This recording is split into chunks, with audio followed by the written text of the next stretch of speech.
lift up your most holy name and give you our highest praises and honor. May you be most glorified as we continue to work on legislative measures that are gender responsive, especially in this time.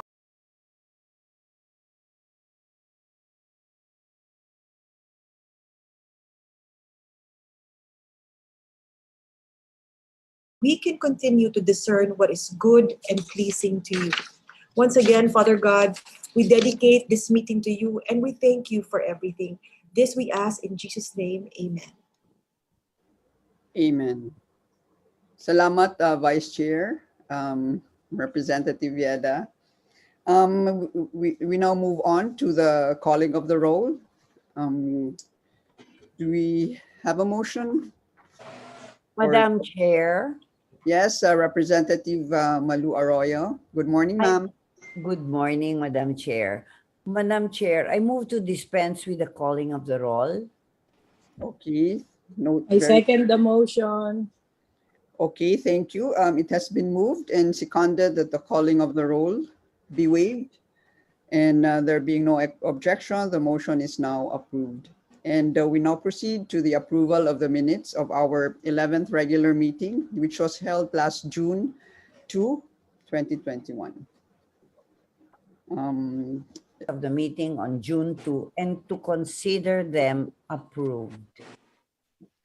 Okay. I second the motion, Madam Chair. Okay, thank you, Representative Arroyo and Representative Dalia Loyola. It has been moved and seconded that the reading of the minutes of our last meeting be dispensed with, and the minutes of our honorable members who are on board with us. Of course, we have our Vice Chair, Representative Yada Romualdez. We have Representative Maria Lourdes Arroyo. We have Representative Dalia Loyola. We have Representative Lucille Nava. We have Representative, is she already here? Irene Saulog. And have I missed anyone of our members or colleagues, honorable members or colleagues, ComSec Joy? I think Representative Ruth Mariano Hernandez is with us now. Good morning, everyone. And of course, our esteemed resource persons and guests. I think it's a good turnout, no? This morning. Should you acknowledge our resource persons and guests?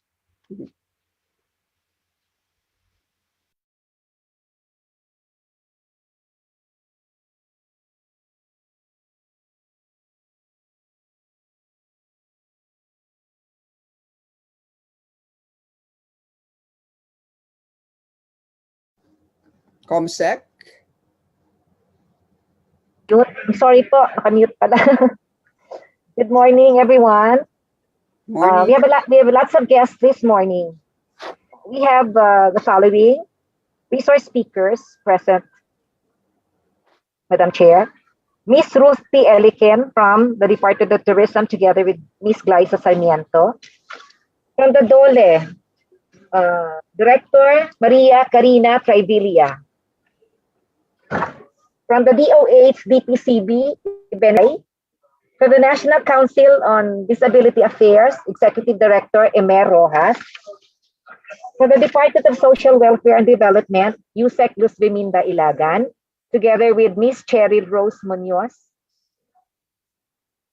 From the National Commission on Muslim Filipinos, we have Commissioner Dalisay Macadawan. From Novella Philippines, Nationwide Organization of Visually Impaired Empowered Ladies Philippines, PWD, Miss Sheila May I. Agaraw. From Oxfam Philippines, Jeanette Dulawan. For the Philippine Commission on Women, we have Chairperson Sandra Sanchez Montano, Armando G. Orsilia. From the Department of the Interior and Local Government, we have USEC Marjorie Halos-Hos and Attorney Ann Adju. For the Commission on Population, present this morning is USEC Juan Antonio A. Perez, together with the people in PAPCOM. From the Department of Agriculture, we have Yusek Evelyn Lavina. From the National Economic Development Authority, we have Ramon Paul Falcon and Dulce Paloma. From the Department of Information and Communications Technology, officials from said department. We have also present with us, we have resource speakers from the Office of the Civil Defense. From the Department of Foreign Affairs, we have Ann Gallardo, Fatima Quintin, and Marion Reyes.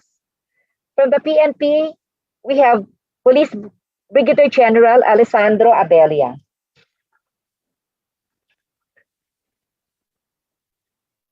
And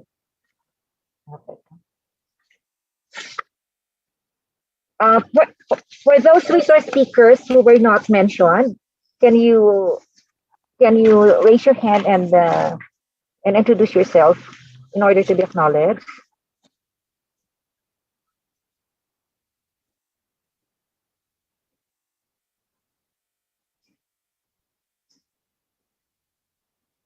Did I miss someone?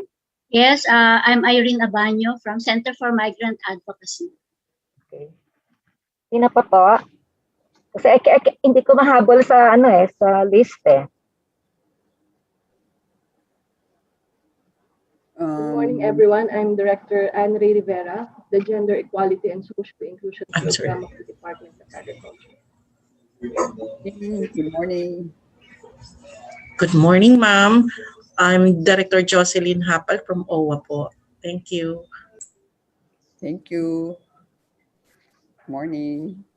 Good morning, Madam Chair. I'm Michael Apatid from the Commission on Filipinas Overseas. Thank you po. Thank you.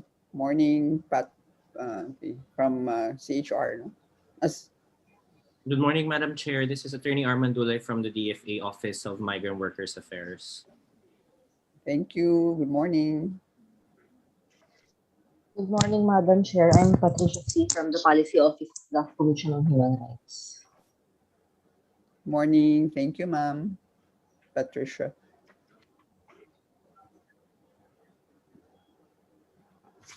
Good morning, Madam Chair. I'm Attorney James Avendano from the Department of Information and Communications Technology. Good morning, Attorney. Thank you.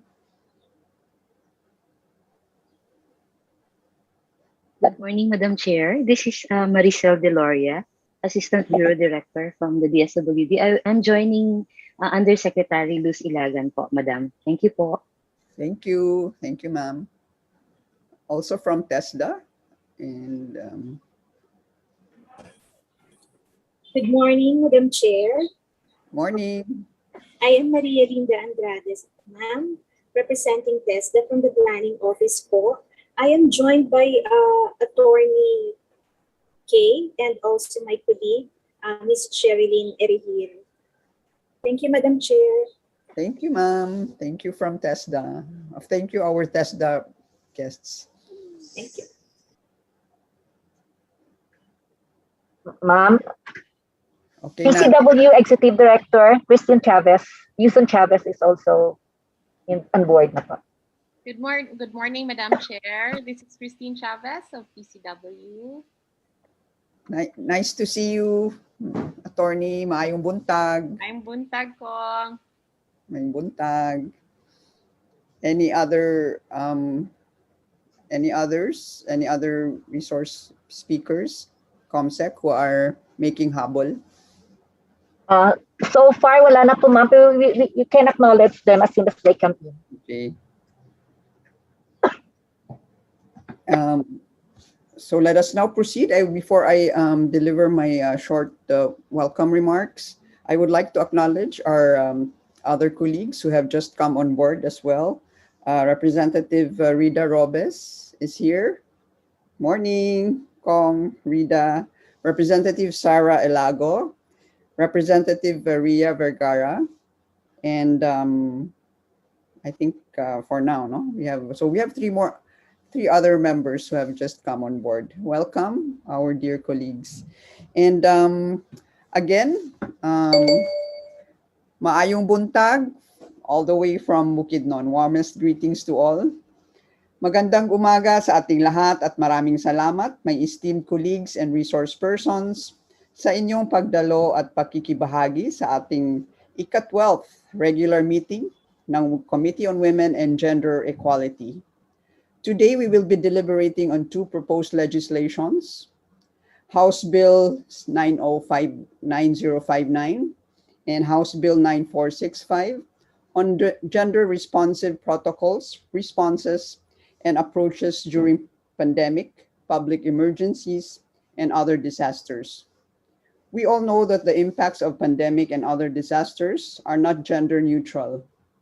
Our recent, or may I say, continuing experience with regard to our response to COVID-19 has demonstrated that women and girls are more disproportionately affected.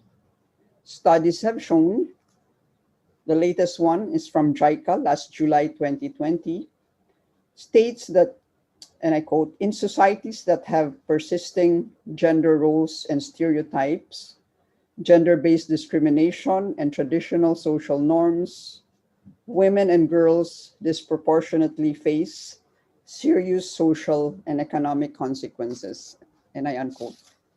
Women and girls have an important part in caring for their family members' lives and well-being. Many also work as frontline health workers in hospitals, saving people's lives, and as caregivers for the elderly, persons with disabilities, and children. In addition to their domestic responsibilities or their reproductive work, women make significant contributions to their local communities' economies.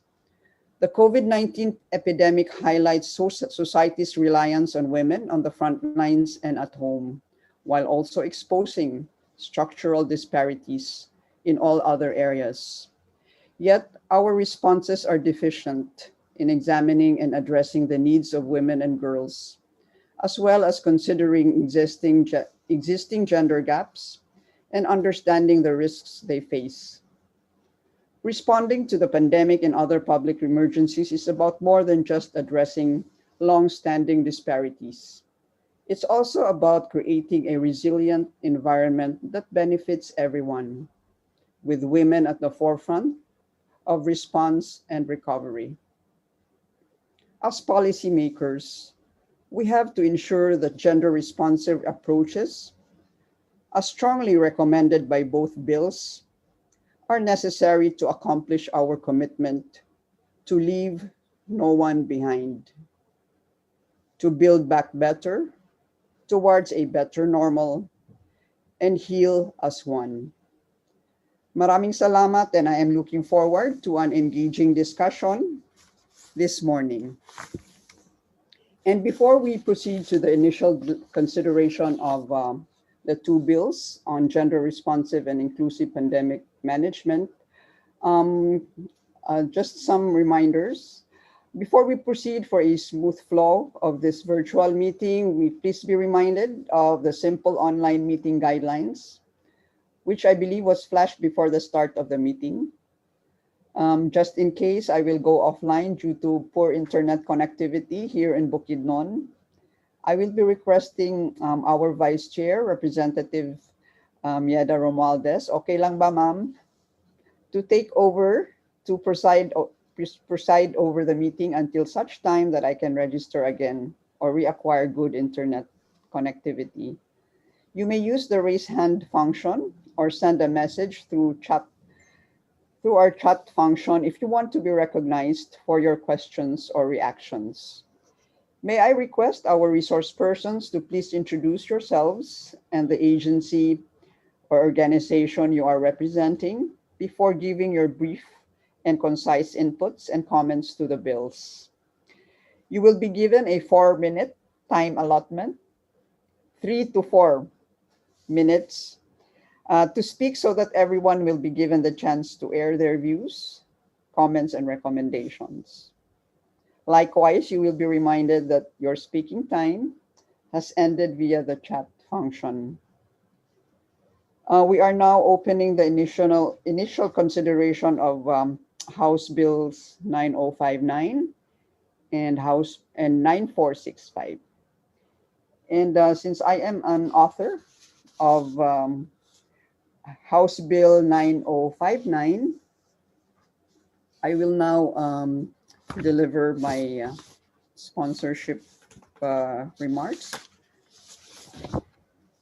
on House Bill 9059. And while I deliver my sponsorship remarks, I would like to request our Vice Chair, Representative Yada Romualdez, to act as the chair while I deliver my sponsorship. Good morning, Chair. Good morning to our stakeholders and guests, our dear colleagues. Good morning. Thank you, Madam Chair. We shall proceed with the deliberations. May I call on our Chair, Representative Malo Acosta Alba, to deliver her sponsorship speech. Thank you, Chair Yada. My warmest greetings to everyone. Once again, at the onset, please allow me to recognize and express my gratitude to our honorable colleagues who are co-sponsors of this bill. Ang dami natin. I'm so glad that there's so many of us sponsoring and are authors of the bills we will be tackling today. We have Deputy Speaker Baby Arenas, Deputy Speaker Lauren Legarda, Deputy Speaker BH Bernadette Herrera D, Representative Manuel Zubiri, Representative Ria Vergara, Representative Maria Lourdes Arroyo, Representative Joy Tambunting, Representative Ruth Mariano Hernandez, Representative Josie Lim Kaichong, Representative Len Alonte, Representative Jam Baronda, Representative Irene Saulog, Representative Rep. Rida Robes, Representative Paz Radasa, Representative Cheryl Deloso Montalia, Representative Lucille Nava, Representative Alfred Vargas, Representative Aleta Suarez, Representative Dalia Loyola, Representative Kit Belmonte, and Representative Ami Sangkopan.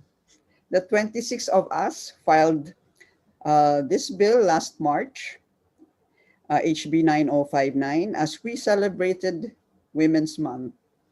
HB 9059, entitled An Act to Ensure Gender-Responsive and Inclusive Protocols and Programming to Address Gender-Differentiated Needs of Women During COVID-19 and Other Public Health Concerns, Emergencies, and Disasters, or the Gender-Responsive and Inclusive Management Act of 2021. One of the heavily affected sectors during this pandemic is the women's sector. In a patriarchal society like the Philippines, there are already existing issues pertaining to women. These issues are aggravated alongside the changing environment and processes. Some of these prominent issues are decreased economic opportunities, gender-based violence, inadequate access to justice and services, increased unpaid care work, labor-related issues, both domestic and overseas, and compounding sexual and reproductive health risks. The COVID-19 crisis creates further risks for inclusion as women in certain populations are more affected than others. They are often marginalized and have limited access to social services and opportunities to cope.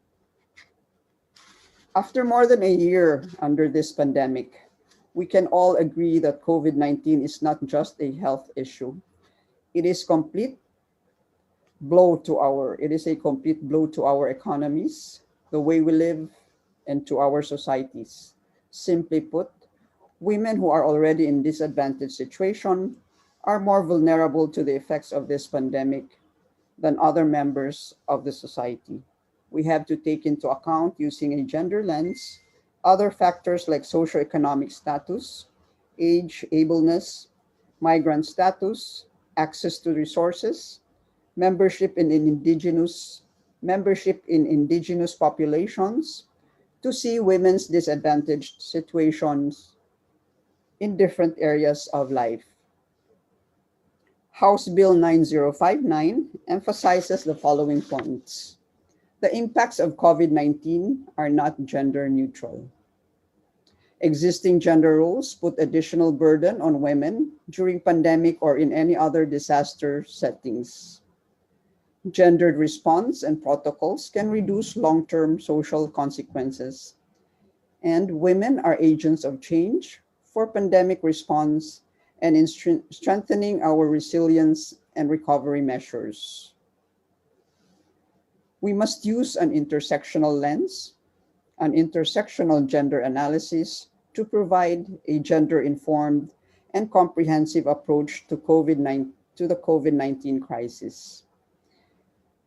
HB 9059 is a framework bill aiming to institutionalize intersectional gendered analysis on the way we respond and develop programs during pandemic, public emergencies, and other disasters.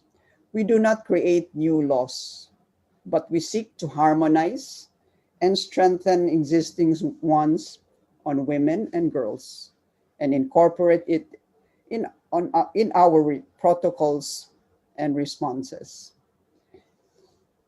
Daghang salamat. Thank you, Chair Yeda.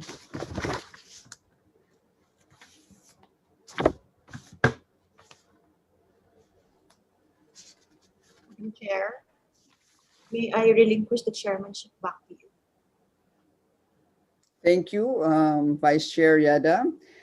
Let us now proceed to our next author who would like to deliver her sponsorship remarks. Would that be you, Vice Chair Yeda Romualdez? Yes, Madam Chair. Okay, you may now proceed. Thank you. Madam Chair, members of the Committee on Women and Gender and Equality, my esteemed colleagues, resource persons, distinguished guests, and everyone present here today, maayong buntag kaninyong tanan, magandang umaga po sa inyong lahat. The contribution of women, especially during this COVID-19 pandemic, is undeniable.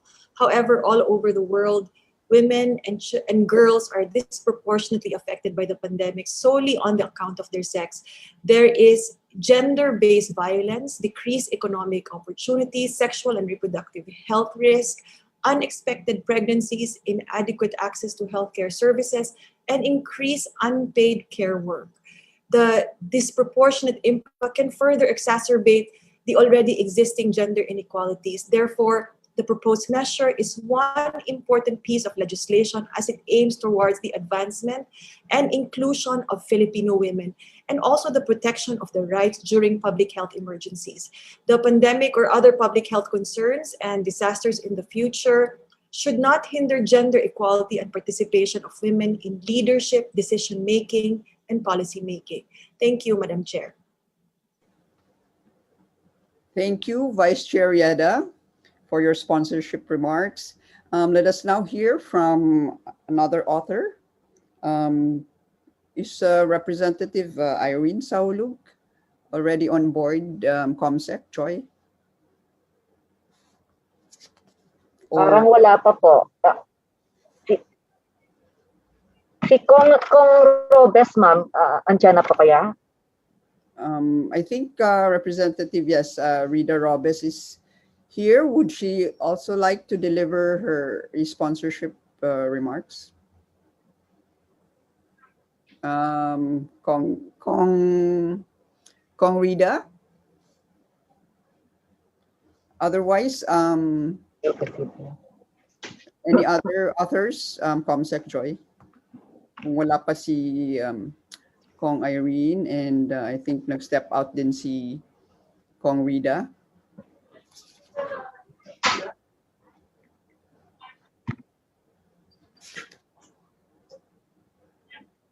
Wala pa pong wala pa nagsabi na sino pa kayo. Okay, so we now proceed. I guess we now proceed, COMSEC Joy, no, to our resource speakers. Sino po yung... Yan, nasaan na po? Si HR, the first. Okay. Our resource speaker from the Commission on Human Rights, Attorney Ann.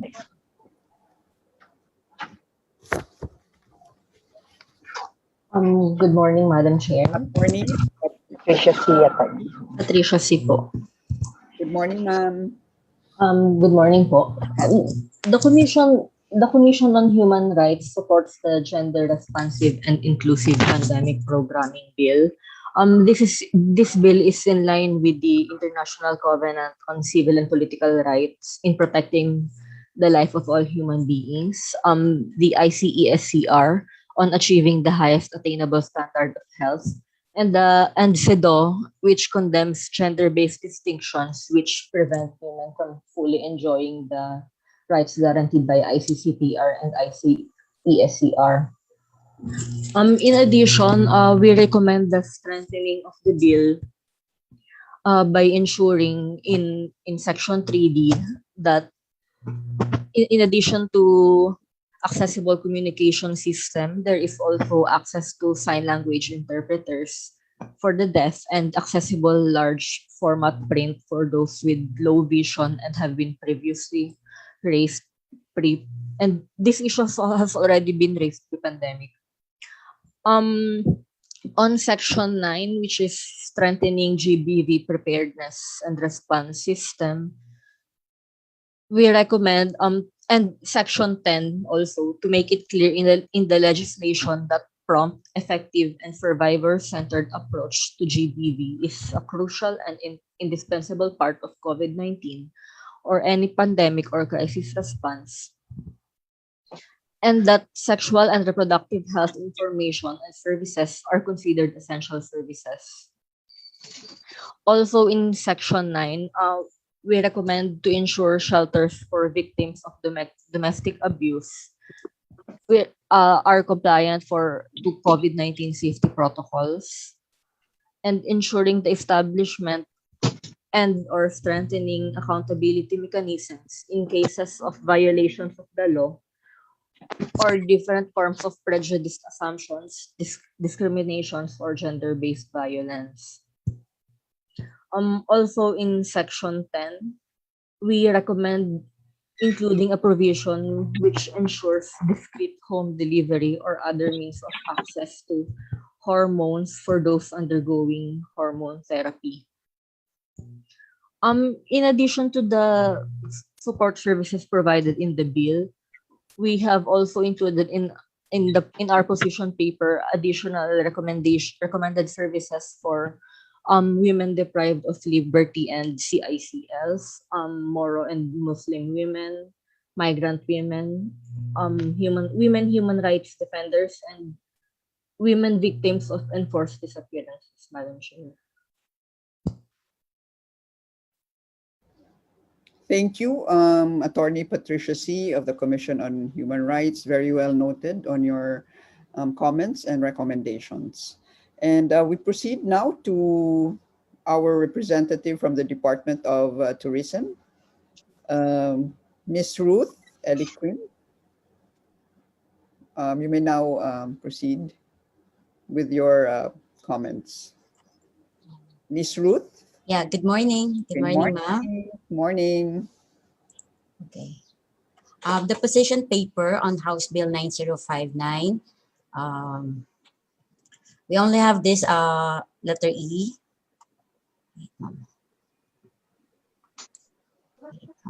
Okay. Okay. House Bill 9059 poses the enactment of gender responsiveness. The DOT supports the objective of House Bill number 9059. It is very important to protect the well-being of every Filipino, considering the vulnerability of women to exploitation due to lack of mobility and limited access. It is highly reasonable to pass a law to protect women in this time of national crisis. It bears to state that Section 3 of the Tourism Act of 2009 emphasized the protection of women. The Tourism Acts provide that the state shall adopt the following. Letter E, ensure that tourism development protects and promotes the general well-being of the Filipino people, particularly in the area of investment, to include the monitoring and prevention of any act of profiteering or speculation to the detriment of local residents, as well as the exploitation of women and children in tourism.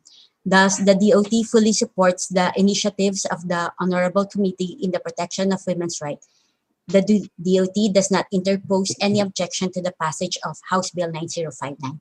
So that's a comment of DOT, ma'am. Thank you, Ms. Ruth. Thank you, ma'am. Thank you. Very well noted. And let us now proceed to our resource speaker from the Department of Labor and Employment. We have here Director Maria Karina Trivilla.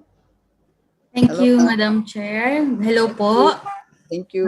Good morning to everyone. We are really appreciative of this bill, Madam Chair, insofar as it aims to provide government agencies adequate statutory power pursuant to their mandate upon the declaration of an emergency due to pandemic by taking gender-responsive action on the vulnerabilities of women in different sectors. The empowerment of women, including those who are victims of gender-based violence, is essential right now, especially during a pandemic and other public health concerns, emergencies, and disasters. Section 12 on social protection of both bills states the duty of concerned national and local authorities, including DOLE, to target the most vulnerable and economically marginalized sectors of women, taking into account their various intersectionality and ensure that social protection and safety nets are afforded to them with emphasis on gender-based violence. Thus, DOLE, through the Bureau of Workers with Special Concerns, fully supports the passage of these measures because these bills ensure that marginalized women are given priority in emergencies. Noting the unified stance of both bills to address the vulnerability of women during disastrous events, we believe that both measures will be consolidated into one bill.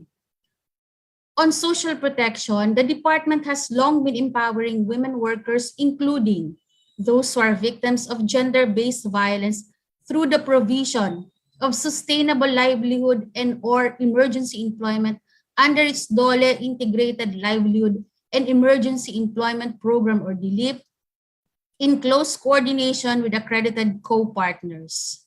This bill will definitely institutionalize DLEAP and therefore guarantee available funding assistance to the economically marginalized sectors of women.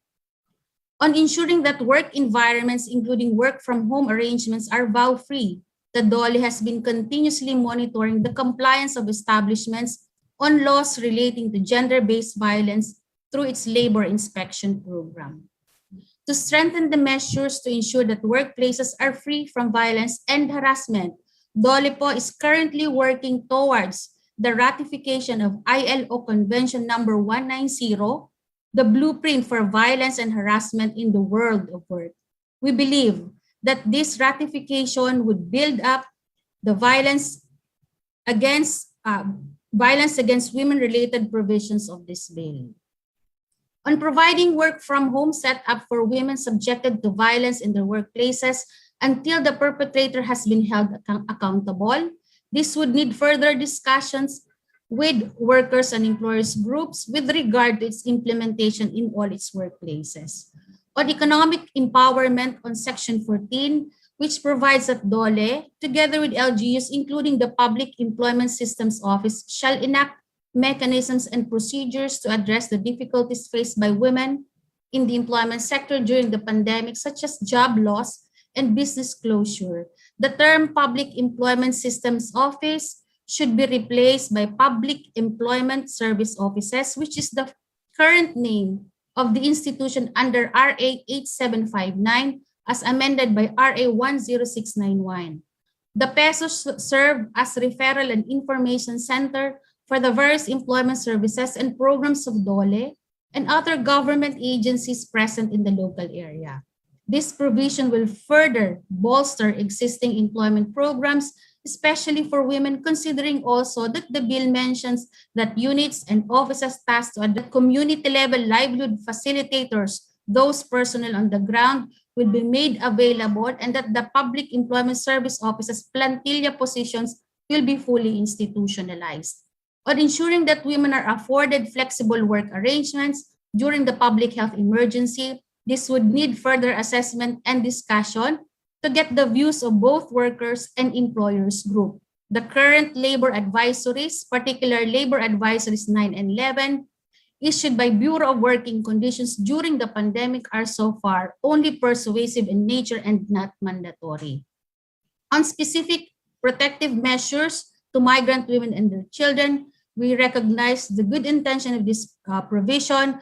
However, we will defer the comment on this specific provision to our colleague from the Overseas Workers Welfare Administration. We submit, Your Honor. Thank you very much. Thank you very much, Director Trivilla, for your inputs and support. Thank you, ma'am. And let us now proceed to listen to our representative from the Department of Health, Dr. Ebenezer Bonbon. ComSec is our resource speaker from the DOH. Already ready? Hello, Hello, Madam Chair. Hello. Good morning. Just to correct, I'm currently a juris doctor, not a medical doctor. But regardless of that, I think we also have our colleague from the HPDPB who would fully explain how our current policies and issuance are being comprehensively reviewed in order to be aligned. But the Department of Health respectfully conveys its full support to this proposed bill. And as we have said, as of the moment, we're actually continuing to review our relevant and related policies to ensure that it adheres to the standards and guidelines developed by the Philippine Commission on Women and gender related laws and policies, and also in accordance with the World Health Organization guidelines. So I think I can refer you to our colleague from the health policy and the HPDPB. I think she is also here po. But as of the moment po, we are still doing a comprehensive review of the proposed bills in order for us to finalize our position paper. Thank you, Madam Chair. Thank you, Mr. Bonbon. JD, Juris Doctor. And will your colleague also like to give some inputs? Your colleague at the DOH, if she's around. If not, our next speaker, I would like to acknowledge the presence of our member, one of our members, Representative Alisa Shanitan. Hi, Kong, Alisa, welcome. And we would like to hear now from Undersecretary Yusek Haloshos of DILG. Good morning, ma'am. I believe you have to leave soon, so we'll give you the floor now. Thank you. Thank you so much, ma'am. Hi. Hello. Maayong buntag. Maayong buntag ka na. Maayong buntag. Yusek. Thank you. Yes, ma'am. Thank you, kaayo. Thank you. Good morning to our chairperson, Representative. Hi, ma'am. Ma'am Acosta. And to all present on this committee meeting for the department's legal opinion on House Bills 9059 and 9465. At the outset, this department supports the noble objectives of herein proposed legislative measures which seek to establish programs and protocols to meet women's special needs during disasters and public health emergencies. Noting, however, that they both share the same purpose and subject matter, it is herein respectfully suggested that they be harmonized and consolidated into one House bill. Be that as it may, to improve the provisions of the measures, please find here under the department's observation and recommendation on Section 1, short title, the term gender responsive, therein and as used in the various provisions of the subject measure appears to be constrained to the peculiarities of women. It should be noted that the word gender is not limited only to women and or girls. It is a holistic concept that may also include men. On Section 3, specifically the last paragraph thereof, may we seek to clarify if the department or agency mentioned herein refers to all departments and or agencies of the executive branch of government or all branches of government. It is herein suggested that it be specified in the measure for clarity. On Section 5, the term gender differentiated as used in the subject measure may be included in the definition of terms. And on Section 9, may we seek to clarify if the terms local authorities and local communities being referred to herein and in the various provisions of the measure pertain to the local government units. If in the affirmative, it is herein respectfully suggested that such terms be changed to local government units for consistency purposes. Further, may we seek to clarify what kind of support and services are envisaged herein. It is herein respectfully suggested that it be specified in the subject measure. May it be noted that other agency, the Philippine Commission on Women, may be in more position to provide technical support.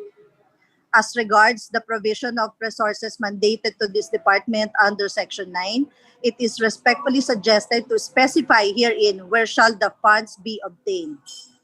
On Section 22, may we seek to clarify if the impending implementation of Supreme Court's ruling on the Mandanas-Garcia's case was taken into account in the crafting of this measure. We should take into consideration that the aforesaid Supreme Court ruling will have negative fiscal impact on the national government's fiscal resources. Further, it should be noted that the same is scheduled for implementation in 2022. At any rate, it is herein respectfully suggested for the concerned House Committee to solicit comments and or recommendation from Department of Budget and Management, Department of Finance, Department of Social Welfare and Development, the Philippine Commission on Women, and the other pertinent government agencies for the relevant points in the subject measures falling within their mandate and expertise.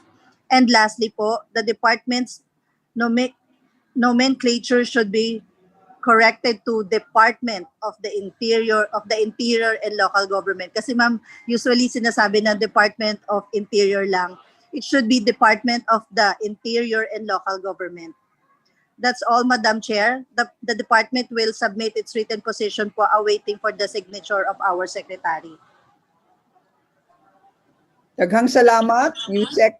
Daghang salamat, Yusek Marjorie Halosos of the... Thank you so much, ma'am. Thank you, Oga, from the Department of the Interior, right? Local government. Yes, ma'am. Yes, ma'am. Thank you po. Well noted. Thank you for your clarificatory questions and your important inputs and suggestions, especially on the Mandanas ruling. I think we have to look into that pala. Thank you, Yes, ma'am. Yes, Halosos.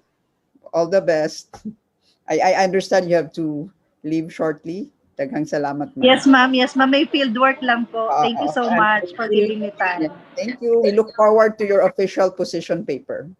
Thank you.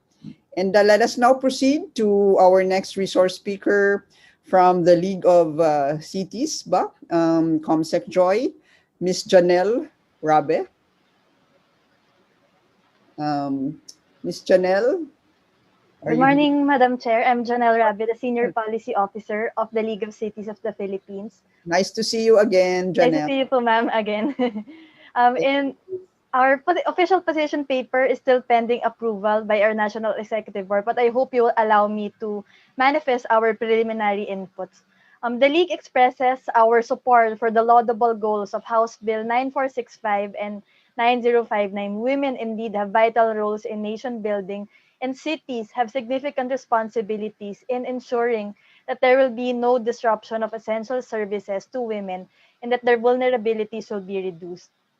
We appreciate that the various provisions of both bills indicate that the national government will closely coordinate and involve local governments. We have some recommendations for the consideration of the committee and the bill authors. First is on the representation of local governments in national coordinating bodies. We respectfully propose the inclusion of the League of Cities of the Philippines in the proposed task force in Section 19 of the National Preparedness and Response Program and the list of agencies involved in the development of the implementing rules and regulations. Our membership will allow us to articulate the diverse and grounded experiences of city governments. This will also promote a stronger partnership between the national government and local governments instead of the current formulation wherein LGUs will just receive the top-down discussions. Second, on Section 20 regarding capacity building, we also propose that local governments through the leagues will be involved in the design and identification of capacity building programs for LGUs. Similar to the manifestation of our colleague from the DILG, we hope that the implementation of the Mandanas-Garcia ruling will be taken into consideration throughout the bill. For instance, LGUs will lead more targeted capacity building and technical assistance from the DILG and other relevant government agencies in integrating the gender responsiveness approach across various local programs and service delivery amidst the pandemic. Lastly, as a general policy statement, the League would like to emphasize that throughout the bills, if they will be consolidated, that the role of local governments in assuming fully devolved functions will be strengthened following the Mandanas ruling. We recommend that there will be clear distinctions in the roles that will be assumed by local governments vis-a-vis the role of the national governments in service standard setting and monitoring. Again, we anticipate the swift approval of this laudable measure, and we thank the committee, and of course led by our hardworking and passionate Chair Kong Malu Acosta, for the participation of the League. And we will submit our official position paper as soon as it is approved by our National Executive Board. Thank you, Madam Chair. Thank you, Ms. Janelle, as always. And we really note your proposed recommendations, no, and inputs, especially vis-a-vis the Mandanas ruling. Yes, we look forward to your official position paper. Thank you.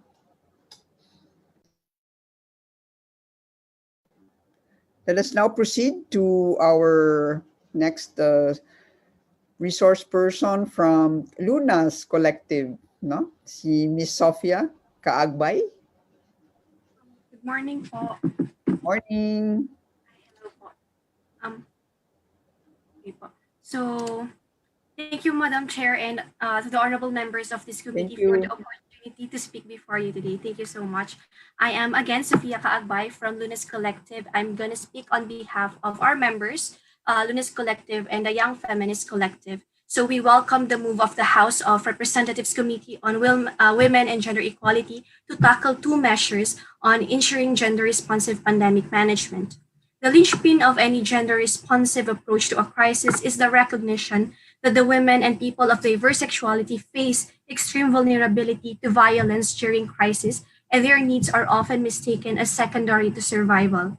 Effective prevention and response to gender-based violence, or GBV, and gender-inclusive care strategies are key to ensuring that people survive crises and calamities with dignity.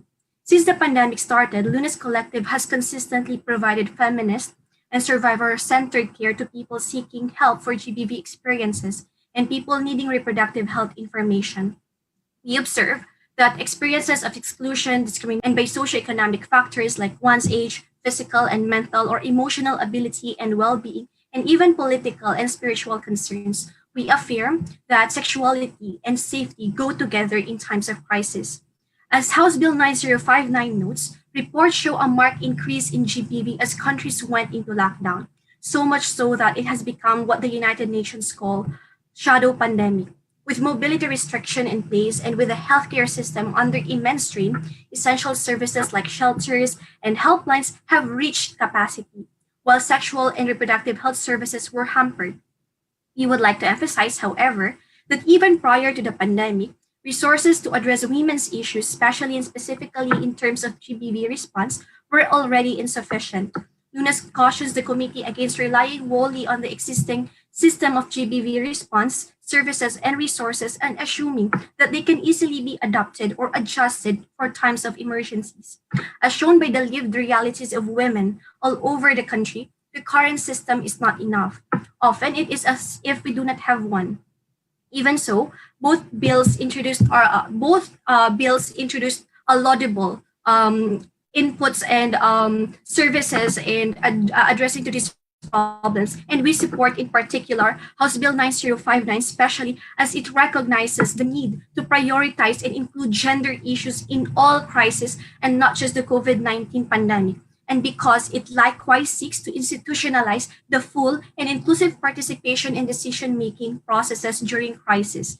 We note, however, that any effective pandemic response must be built upon an already functioning system, which is present with or without any crisis. During a pandemic, the work is to ensure that these systems are adapted to address obstacles to accessibility and that the key policy making and decision making bodies in charge of the country's disaster response are equipped with the right tools to recognize gender specific challenges. HB 9059's provisions, including the PCW, Philippine Commission on Women as permanent member of the IATF and other similar bodies, as well as allotting 40% of membership in all development councils and LGU levels to be composed of women, is commendable. The membership of PCW and the quota is a good start. We hope next steps can be taken soon to ensure the more active and substantive participation of women, perhaps by requiring at least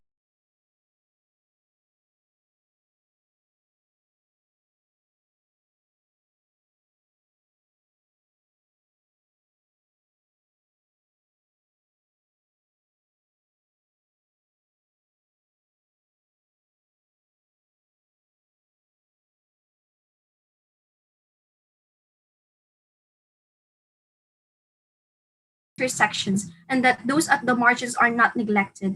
Lunas also suggests that committee look into closely related issues that may also be tackled under this bill, such as the need for a GBV hotline and the national social emergency of adolescent pregnancy.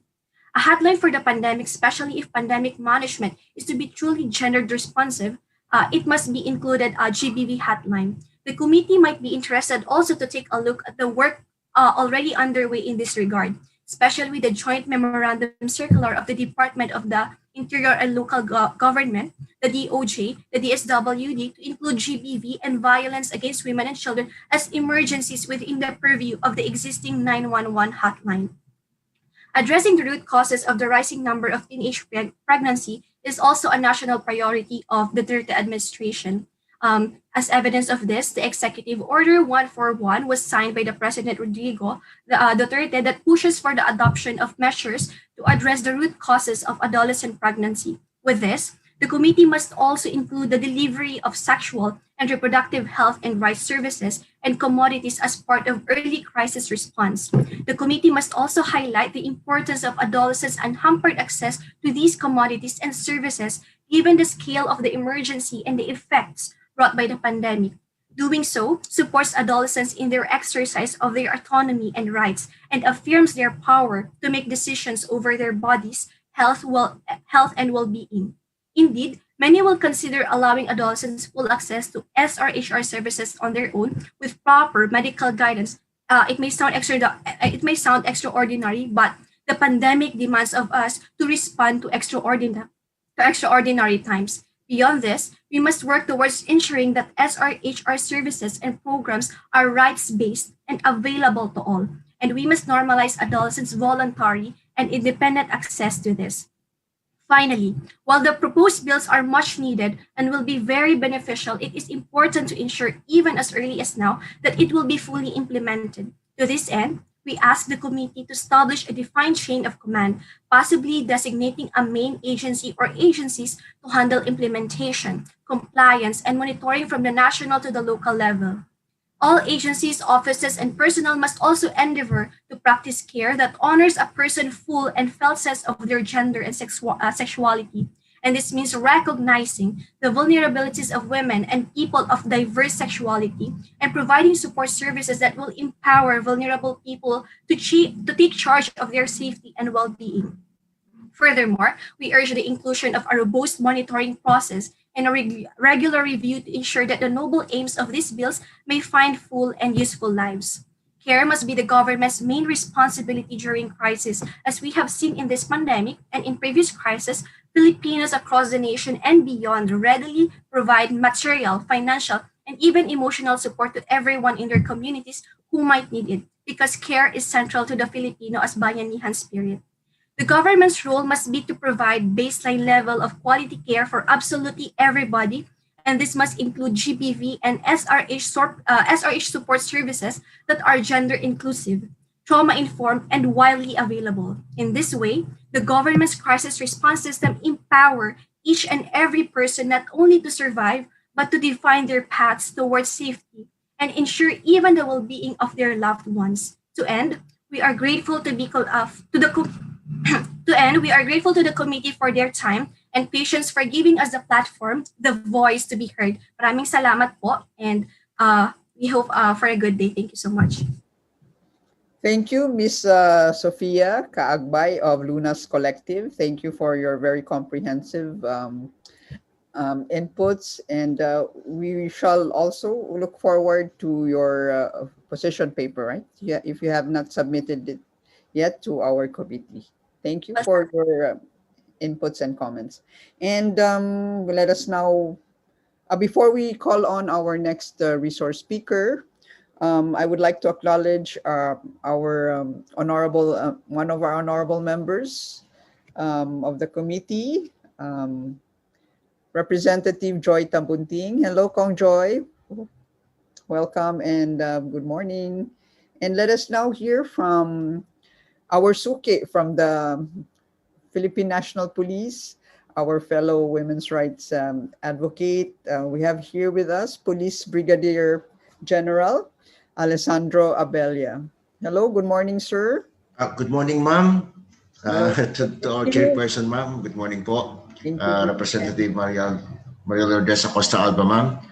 Our esteemed committee members and fellow resource persons, good morning to all. Morning. The PNP, yes, ma'am. Thank you, ma'am. The PNP-WCPC would like to commend the members of this committee for coming up with a comprehensive bill during a pandemic. Reading House Bill 9465, we would like to recommend the recognition and inclusion of girls in the bill's context of government protection and gender-responsive programs, as they also remain vulnerable to abuse and neglect during pandemics.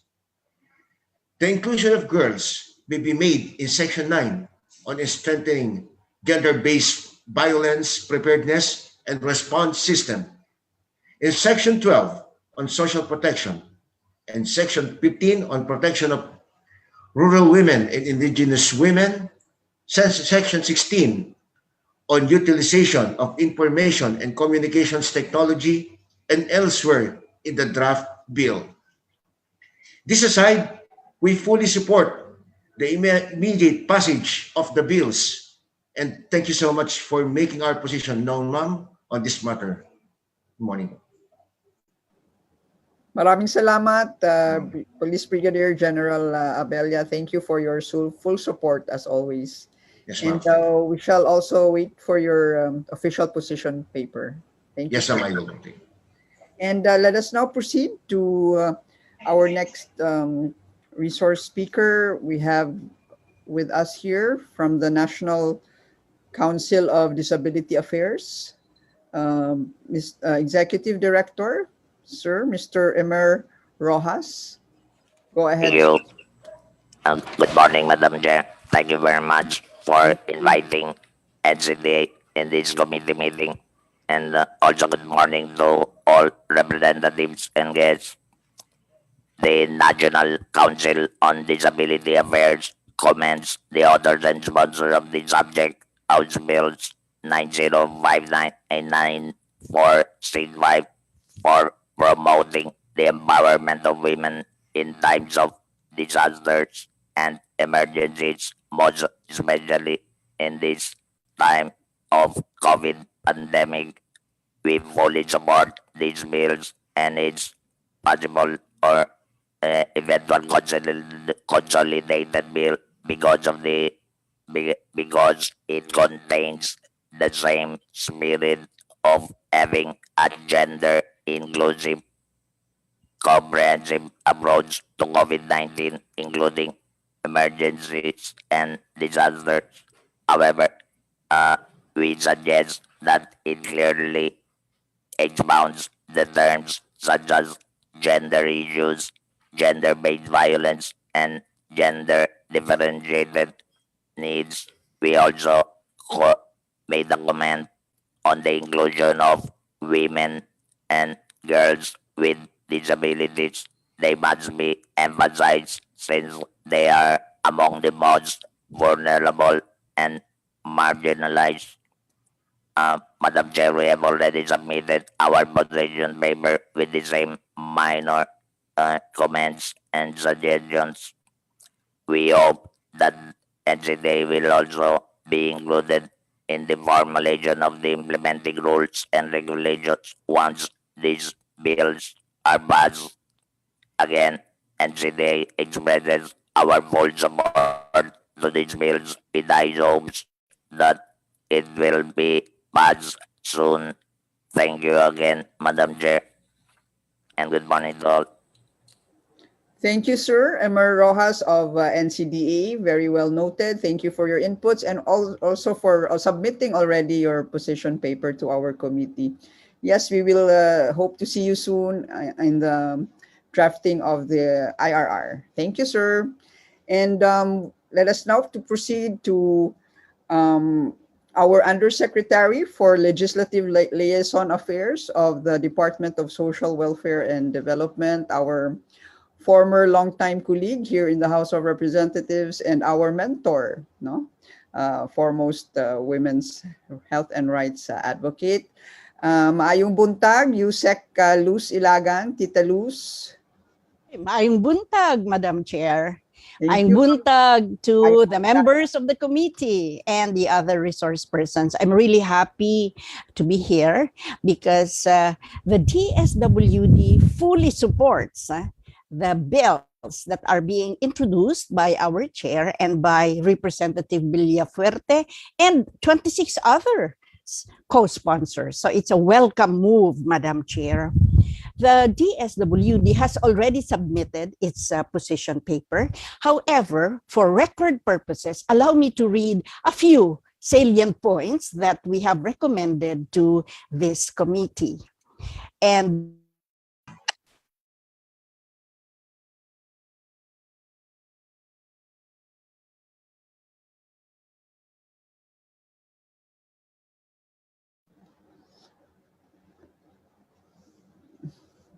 I think si Yusek Luz, medyo naghang, right, Comsec?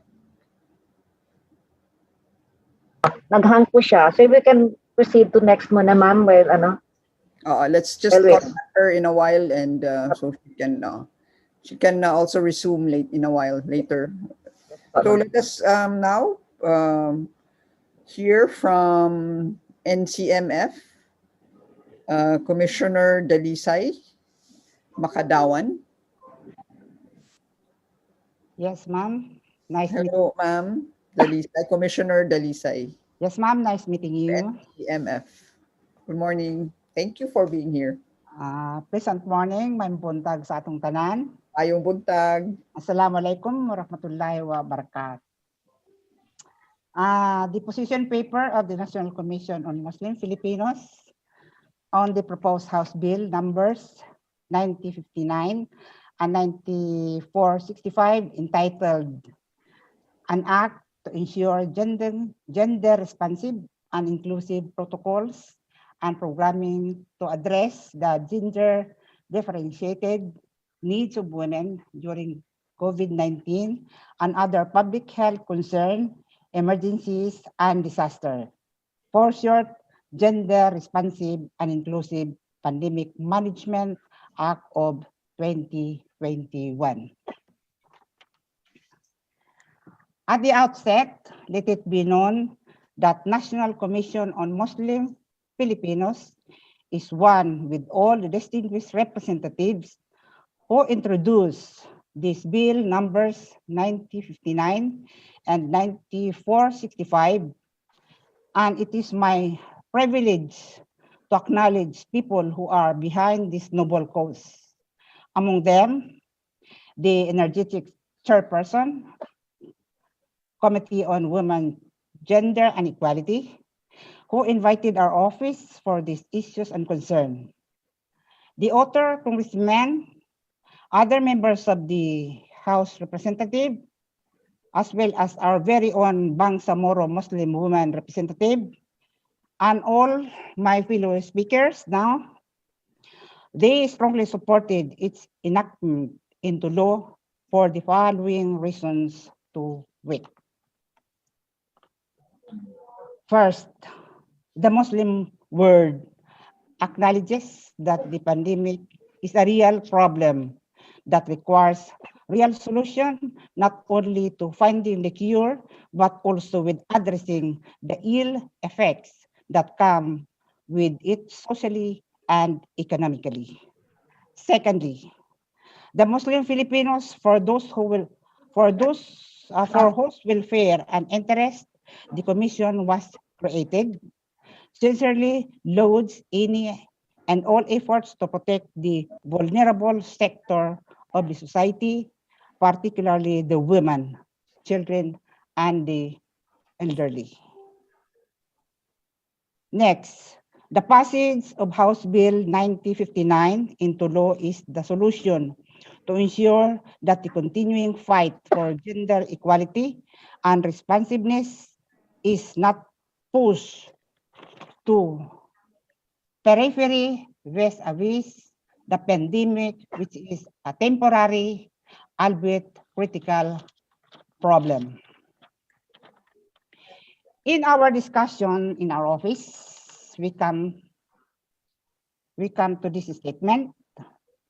As the world faces the greatest disruption of our lifetimes brought by the coronavirus pandemic, Muslims throughout the world who are likewise grappling with its repercussions are no stranger to trials and tribulation, no less than the noble and holy book, the Quran.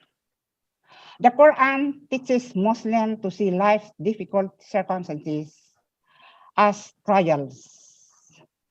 They are temporarily hardship to strengthen the people. In times like this, some people will inevitably lose their wealth, income, and even their lives, but the Prophet Muhammad, peace be upon him, advised the grieving that property lost during tribulations will be considered charity. And in relation to the current crisis, those who die as a result of pandemic will be considered martyrs of paradise. Such perspective is key to the Muslims' resilience over the past year as we all battle against the pandemic. While it is true that central to the faith of the Muslim is surrendering everything to God, even the trials and tribulations brought by the pandemic, solution to the reducing the ill effects of and spread of the pandemic is not a novel concept to the Islamic world. The Prophet Muhammad, peace be upon him, said that Allah has not made a disease without appointing a remedy for it, with the exception of one disease, old age. Further, he, peace be upon him, advised, if you hear of an outbreak of plague in a land, do not enter it. If the plague outbreaks out in a place while you are in, do not leave that place. The Prophet also said, those with contagious disease should be kept away from those who are healthy. Advised as early as the 1,400 years ago, this clearly pertains to mandatory quarantine measure which the whole world is now enforcing to curb the spread of the coronavirus. This shows the practicality of Islam and the openness of the believers that the pandemic is a real problem that necessitates real solutions. As we continue to deal with the coronavirus pandemic, and while we wonder how the human life might be changed afterwards, issues affecting women and children continue to pervade the society. Now more than ever, women and children are more vulnerable as the continued fight for women empowerment and gender responsiveness is pushed to the periphery vis-a-vis the spread of the coronavirus, which is considered the top priority of all states across the globe. Hence, vulnerable women and children, the indigent, the sick, those who are in remote and far-flung areas, and many others are once again marginalized as far as relief resources in their needs for food, water, shelter, and primary health care. The women who play the caregiving roles in their families are put at a greater risk of being exposed to the virus and infection. These women suffer more equitable hardship in their own homes due to limited movement and observance of the quarantine measures to prevent the spread of the virus. As a result of travel restriction, home quarantine, school and daycare center closures, the increased risk faced by elderly relatives, additional burden is imposed on women who prior to the pandemic are already barely able to juggle their multifaceted responsibilities at home, in their communities, and their career. Further, the risk of violence, exploitation, abuse, or harassment against women and children is greater due to the difficulty of reporting cases of such abuses and maltreatment to the authority. Speaking for the Muslim Filipinos, host fit requires item to uphold the rights and welfare of women. The Commission finds that there is an urgent need for the government to formulate gender-responsive guidelines and policies in addressing gender-differentiated needs of women and children for purpose of this pandemic to address as sufficiently as possible their social, economic, mental, and emotional needs. This we must do if we expect the women's sector to contribute in the battle against coronavirus and the challenges that comes with it. Truly, the passage of House Bill number 9059 into law becomes imperative as it will strengthen the country's pandemic responses both in national and local level. In our conclusion, it was stated that our world desperately needs God's intervention and an integral solution that encompasses the whole creation cannot be overemphasized. It is important for us to pour our heart in prayer and supplication and pray in solidarity with the entire humanity around the world, especially those who are sick and struggling with the virus, those living in fear and anxiety, those in isolation, the suffering, and those who have passed on, in which my husband is one among those victims. But in the midst of all this trauma, it is important for us to find the right balance between turning to our faith for hope and inspiration so as to surpass this hardship brought about by the coronavirus pandemic and actually doing what is necessary, not only with regards to the pandemic, but with life as a whole. Let us not forget that we roll the unfavorable tides of the pandemic. There are those who continue to suffer in the periphery and could have been more active partners in fighting the pandemic, were it not to the gender-related challenges they face. Further, there are women who are actually in the frontliners, valiant fighting and sacrificing their own lives but are unnecessary burden due to existing non-gender responsive mechanisms that hamper them in their duties, thus reducing their productivity while exposing them more to risk or contracting the virus to their prejudice and that of their families and loved ones. Indeed, it behooves the government to provide ample and concrete protection to these modern day heroes. As a final note, be it known that the Muslim Filipinos continuously pray for the entire humanity, regardless of gender, for every member of the society, for the scientists, researchers, and those in the healthcare and medical profession, and for our leaders who must make difficult decisions affecting the public in the time of unprecedented crisis. Thus, the undersigned, as representative of the office of the the NCMF,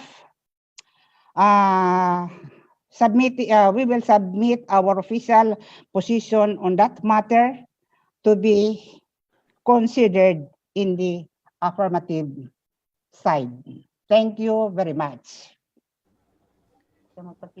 Thank you. Daghang salamat, Commissioner Dalisay Makadawan of the National Commission on Muslim Filipinos. Thank you for your comments, and we look forward to your official position paper for you to submit it to our committee. Salamat, Commissioner Makadawan. And we have back on board. We're happy to see her back on board. Yusek Tita Luz Ilagan of DSWD. Naghangkag ganina gamay naghangkag. Dili gyud gamay, Madam Chair. Dugay jud. Lagi. Hopefully we can we will. So this is how unstable our connection is here in Mindanao. But my apologies, Madam Chair, and to the other members of the committee. Let me take off from where I left off. Yes. So definition of terms, Madam Chair, could you include women and girls who are homeless, street dwellers in the sectoral category of at-risk individuals and groups, and then define gender responsive to read as understanding and taking account of the differences in characteristics of life experience that women and men have, and adjusting strategies and practices in ways that appropriately respond to these conditions. And then also another definition of pandemic, we have submitted it, Madam Chair, also to include strengthening gender-based violence preparedness and response system, and to consider the Department of Health's protection clause to comprehensively address the human rights of women. And I will not read anymore our recommendations, but we did cite health protection, social protection, economic protection, as well as civil and political protection. On social protection, that is section 12, Madam Chair, the first statement, could you change the name Department of Social Welfare and Protection? Could you change it to our actual name, the Department of Social Welfare and Development?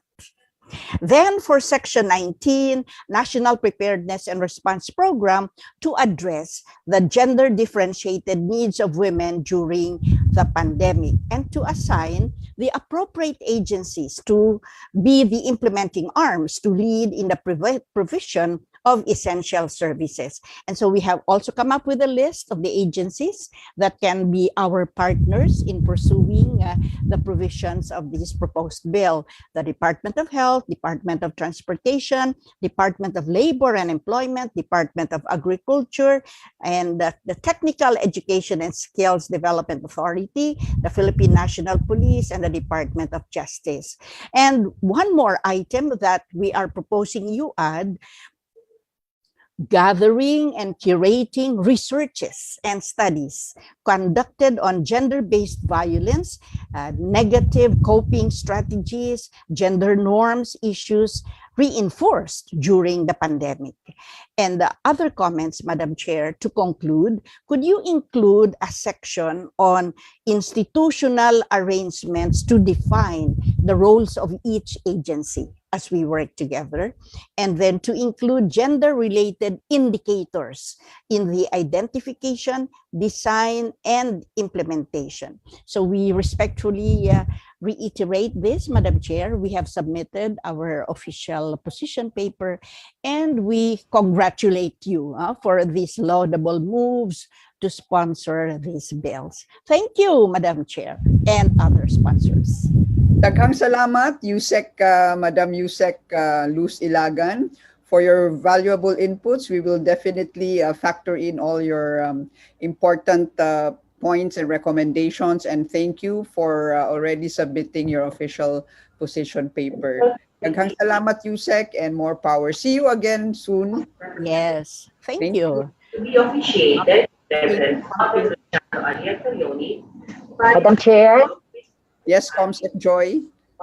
I got a call from the office of Kong El Rey Villafuerte, who is the author of House Bill 9465. Hindi po siya makapasok, ma'am, dahil because of the poor signal in Kamsur, and he wants that his explanatory note will be considered as his sponsorship speech na lang po. Okay. Okay, noted, Comsec Joy. Yes, Kong El Rey Villafuerte is the principal author of the other bill, House Bill 9465. Yes. So thank you, Kong El Rey, for that manifestation all the way from Kamsur. And let us now welcome on board to give her inputs and comments from Novel, from Miss Sheila Agarao. No? Novel stands for a nationwide organization of visually impaired empowered ladies of the Philippines. And we appreciate Miss Sheila Agarao's comment on our chat box earlier. Na sana po daw may sign language interpreter, no? And closed captioning. So well taken, well noted, Ma'am Sheila. So okay, you can now proceed, Ma'am Sheila Agarao of Novel Philippines. Thank you, Madam Chair, and good morning to you and to our distinguished guests. We appreciate the work of our honorable legislators, our allies in the women's sector, and our government officials in ensuring the inclusion of women and girls with disabilities, as well as people of diverse SOGI with disabilities in the House bills that we are discussing right now. And we are happy that our concerns and needs are taken into consideration. We have submitted our official position statement, and but let me share some of the highlights of our position in this meeting. So how do we ensure that women and girls and people of diverse SOGI with disabilities will really rise above COVID-19 and other situations of humanitarian risk and emergencies? The answer is through accessibility. Accessibility is a precondition for persons with disabilities for their full inclusion and meaningful participation in the society. Accessibility must be clearly contained in all policies and programs, and they must be realized in the physical environment, in transportation, in information and communication, including information and communications technology, in all facilities and services provided to the public in urban and rural areas. We would like to recommend that reasonable accommodation must be clearly defined in the law adopting the definition from the Article 2 of United Nations Convention on the Rights of Persons with Disabilities. Reasonable accommodation must be provided, and the denial of reasonable accommodation, which we also recommend to be included in the law, in the bill, must be included, and denial of reasonable accommodation is tantamount to discrimination on the basis of disability, still from the UNCRPD, where Philippines is a state party. Support services like sign language interpreter and personal assistance must be continuously available and accessible to persons with disabilities, and they must be considered as essential services. People providing services such as sign language interpreter and personal assistance must be considered as frontline workers that must be accorded with same rights, privileges, and protection like any other frontline workers. Employment and livelihood programs, both existing and created for the new normal, must be inclusive and accessible to all persons with disabilities. Social protection must not only be gender responsive, but will also factor in the design and implementation the support needs and the disability-related expenses incurred by persons and families of persons with disabilities. We want women and girls with disabilities as well as people of diverse SOGI to be in the center and forefront of leadership and decision-making in crises like this. And this will only happen if we are empowered, we are capacitated, and our support and access needs are provided, and there are resources, particularly adequate budget. Persons with disabilities should have continuous access, both on-site and online, under disability-related needs such as physical therapy, rehabilitation, regular checkups, and maintenance, which was a big problem, especially during this pandemic. Support healthcare, particularly for our mental health and psychosocial support, must be inclusive, accessible, and non-discriminatory to women and girls and people of diverse SOGI with disabilities. Maternal health care as well as SRHR commodities and services should also be inclusive, accessible, and non-discriminatory. And finally, awareness raising or regular trainings must be always conducted to all workers in the government, frontline workers, support staff, and service providers to ensure that persons with disabilities are treated and respected with dignity, and their human rights and are not impeded even during these times of crisis and pandemic.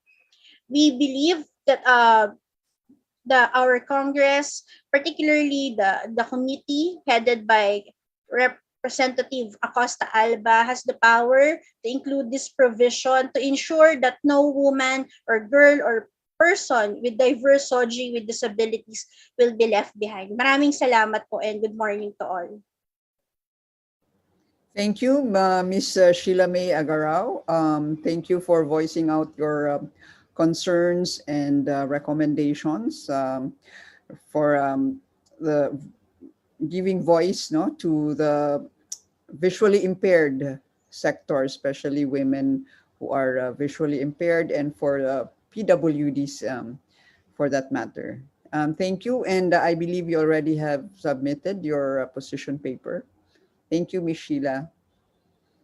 Good morning. And let us now hear from Oxfam Philippines, Ms. Jeanette Dulawan. Thank you, Com. Thank you. Rep. Maria Lourdes Acosta Alba and the House of Reps Committee on Women and Gender Equality for inviting Oxfam to share our support and insights on House Bills 9645 and 9059. Magandang umaga po sa ating lahat. In May 2020, Oxfam Philippines, together with 26 organizations, conducted the COVID-19 Rapid Gender Assessment among 950 respondents from urban, poor, and rural communities in the Philippines across 6 administrative regions. Our research shows that the gender impact of the COVID-19 validates the issues and challenges presented in the House bills. Specifically, the results in our analysis further show the risks and gender-differentiated impacts of the pandemic, with emphasis placed on the compounded impacts of the pandemic on the most affected individuals and communities in relation to gender roles and responsibilities, gender-based violence, sexual and reproductive health and rights, and social inclusion. In terms of access to social reproductive health services and supplies, the data demonstrated the challenge of accessing SRH services and how it yielded a disproportional effects among vulnerable individuals, including people with diverse SOGI and groups. Gender-based violence was the most frequently reported and perceived fear during the pandemic period, including expressed concerns over the lack of adequate reporting and support systems. There were also expressed fears of the emergence of other forms of gender-based violence, like online sexual abuse and exploitation of children due to the youth's excessive use of the internet and social media. Implementing partners of Oxfam's Creating Spaces project from Lanao del Sur and Maguindanao have reported an increase in child, early, and forced marriage in evacuation centers during government-imposed lockdowns amid ongoing armed conflicts. On unpaid care work, parents, particularly those who are solo and young parents, as well as families living in poverty, are among those who spent more time each day on unpaid care and domestic work, both before and during the pandemic. This has real consequences to their health, economic security, well-being. On social inclusion, the inherent resilience among the vulnerable population played an essential role in managing the negative impacts of COVID-19 on their psychosocial and physical health, economic, and educational well-being. These are few of the data that we have included in our position paper on HB 9645 and 9059 that we have, or rather will submit today. As our closing, to respond and prevent the gender impact of COVID-19 crisis, the following actions be undertaken and included in the provisions of House Bills 9059 to build inclusive societies and economies founded on ethics and principles of care, gender, and social justice. Develop COVID-19 public emergencies and disaster protocols and key interventions based on evidence, sex disaggregated data, and gender-related information and knowledge. Set up measures to ensure the accountability of decision makers and service providers or responders in relation to the policies, decisions they make, their use of public resources, and adequacy and quality of services they provide in the context of COVID-19 response. Ensure the continued and unhampered delivery and provision of SRH services, and it should be made integral and essential to the government's COVID-19 emergency and disaster responses. Strengthen gender-based violence referral pathways, including hotlines, social protection and community care services, enable timely reporting of and respond to gender-based violence, and availability of services and facilities. Given the vulnerabilities and exposure of children, women, and youth to mobile technologies, collaborative assessment studies can be conducted on the gender effects of the pandemic to confront demands and respond to the potential surge of this GBV. Ensure that the psychosocial support is provided to all affected individuals, including women, who represent 70% of the health and social workforce, and solo young mothers who are disproportionately impacted by COVID-19. The bill should also consider the compounded threat of armed conflict and prolonged displacement in armed conflict-affected areas vis the COVID pandemic, and in the COVID-19 response management interventions, especially for internally displaced persons and those mostly affected by armed conflict.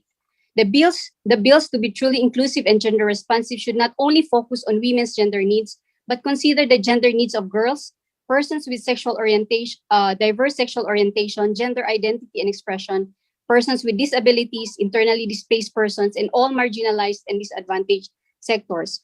We have to ensure that the provisions of the bills promote local leadership, make women and girls and those mostly affected by the COVID-19 crisis at the front and center of response actions. Intervention should also target the existing barriers that prevent women and girls from taking up leadership roles, such as their disproportionate burden of care and domestic work, exclusion from decision-making spaces, threat and violence from family or peers for behavior perceived to go against societal expectations. In view of the foregoing, Oxfam confirms its supports to House Bills 9645 and 9059 and urges its enactment this Congress. Thank you very much, and we look forward to being part of the succeeding processes and consultations. Maraming salamat po again. Thank you. Thank you, as always, Oxfam Philippines. Thank you, Ms. Janet, for your valuable inputs and recommendations. And yes, we shall see you more in our next meetings. And thank you for your ma'am. Thank you. Thank you po. And for your position paper, that you will be submitting it right soon. Yes. Yes po. Thank you, ma'am. Thank you. And let us now proceed to our foremost partner, from the Philippine Commission on Women. We have here Madam Chair Montano. Are you here na, Madam? Yes, I'm here. Good morning. Thank you, Madam Chair Malu Acosta Alba.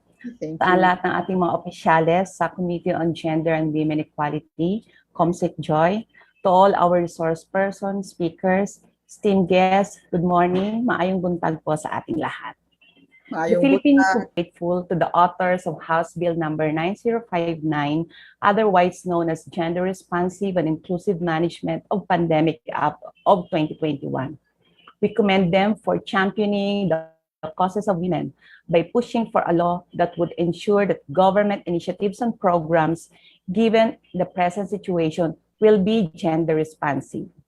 Sa lahat po ng mga authors natin, hindi na po namin kayo isa-isahin, pero nagpapasalamat po ang Philippine Commission on Women. PCW, as mandated by Republic Act number 9710, or the Magna Carta of Women, serves as oversight and policy-making body on women's issues and gender equality concerns. As such, we need to ensure that the government promotes gender mainstreaming and pursues gender equality in all aspects of the development process.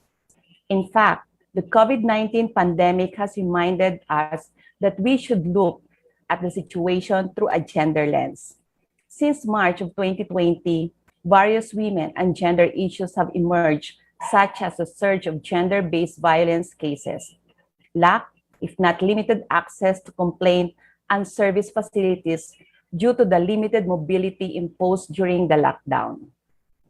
The cases of death due to denial of maternal and sexual and reproductive health services by hospital. By mainstreaming gender in our pandemic response, we have to consider its different impact on women and men. Therefore, our actions and strategies should be able to address the varying problems of both women and men. Philippine Commission on Women believes that the House Bill 9059 is very timely and its passage is very crucial to ensure that the government's future responses and actions, not just to pandemics, but other emergencies and disaster, which is very close to my heart, will be gender responsive. Maraming salamat po, Madam Chair. Maraming salamat, Madam Chair of the Philippine Commission on Women, Ma'am Sandra Montano. Thank you always, our foremost partner. Thank you always for your full support, ma'am, of the Philippine Commission on Women. Congratulations po in advance. Maraming salamat. Congratulations to us. Yes. Thank you. And let us now proceed to our USEC from PAPCOM, Population Commission, Executive Director, USEC Juan Antonio Perez. Hi, sir. Good morning, masayang pamilya, magandang umaga. Payong buntag sa tanan. Payong buntag, sir. Yes. If you will allow me to share my screen, I will make a... Sige po. Thank you. Okay, thank you. Thank you, ma'am. So,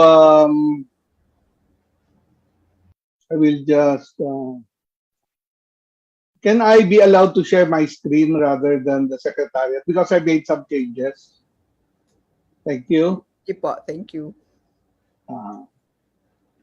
Okay, thank you to the chair, Congresswoman Malu Acosta Alba, to the vice chair, Congresswoman Yeda Romualdez, the members of the Committee on Women and Gender Equality for having this meeting. We We congratulate the authors of the Gender Responsive and Inclusive Management Act of 2021. And we support this bill and look forward to its passage and implementation on the side of the executive. To place in context this bill, in the past 15 and a half months, with the current crisis in the pandemic, women and girls have been exposed to higher levels of risks and vulnerabilities. The pandemic has engendered more unplanned pregnancies due to inadequate access to family planning and other reproductive health services and gender-based factors, which include particularly sexual abuse and violence. There is a deeper consideration also that's necessary of the social dimensions of gender and the intersectionality of various factors and characteristics that produces and reproduces different modes of discrimination and privilege that need to be addressed, especially during crisis situations. And our objective here is to really leave no one behind. As an agency, POPCOM has been actively advancing gender-responsive interventions to promote and protect sexual and reproductive health and rights during the pandemic, this pandemic, and other crisis situations, but we are referring in particular to the past 15 and a half months. We note that national policy will be benefited by the insertion of this mechanism to improve the environment so that various gender-responsive population management strategies, specifically within the context of crisis and emergency conditions, can be added to the work that the executive does. Now, in the course of 15 and a half months, we have been able to identify specific needs of population groups that have been put forward in the course of the pandemic and could be considered by the committee and your authors for possible inclusion in some form in your in the 9059. No? For example, the mobilization of community, population, and health volunteers to both provide information, which is demand generation, and provide family planning, referral services, and resupply pills and condoms among current users. So their invaluable role, not only in this area, but also in other needs, welfare, social welfare needs of the population, social services, ayuda, etc., contact tracing, has been invaluable, and they should be recognized for their possible role in promoting gender-responsive policies. Another is it's important as we provide services to women and those who need family planning that we have a community-based distribution system, because in the end, that is the last mile for all other services that we will be providing them. No?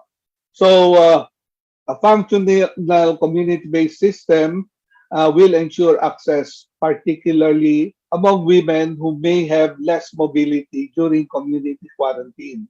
It's also important that in reproductive health, there should be integrated service delivery network, which is actually part of the RPRH law.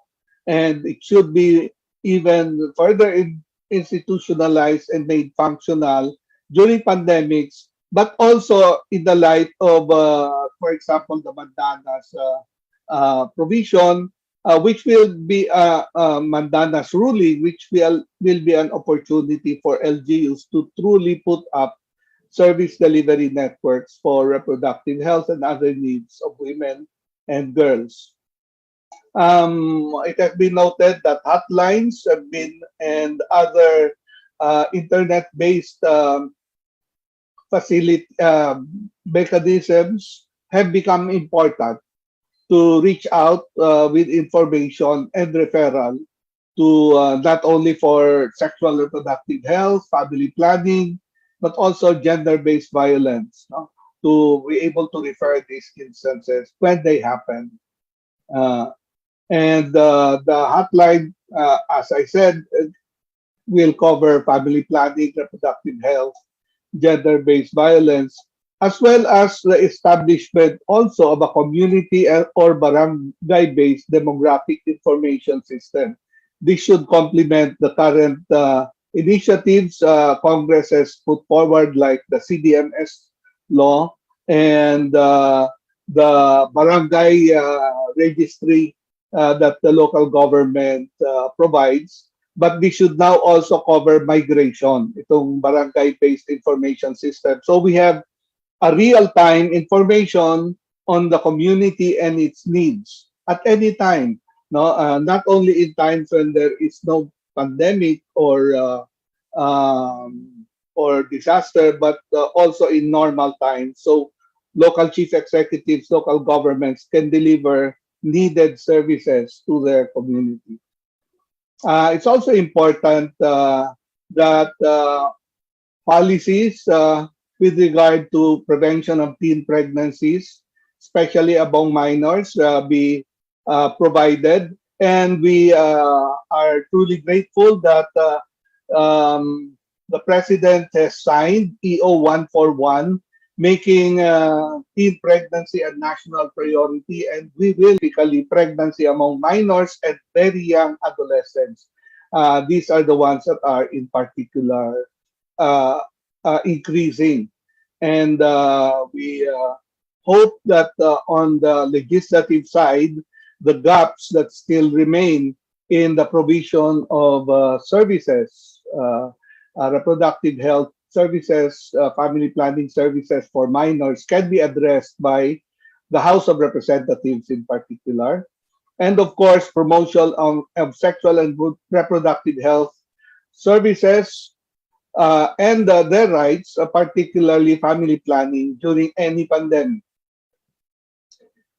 We would also particularly like to provide recommendations in specific sections in Section 5.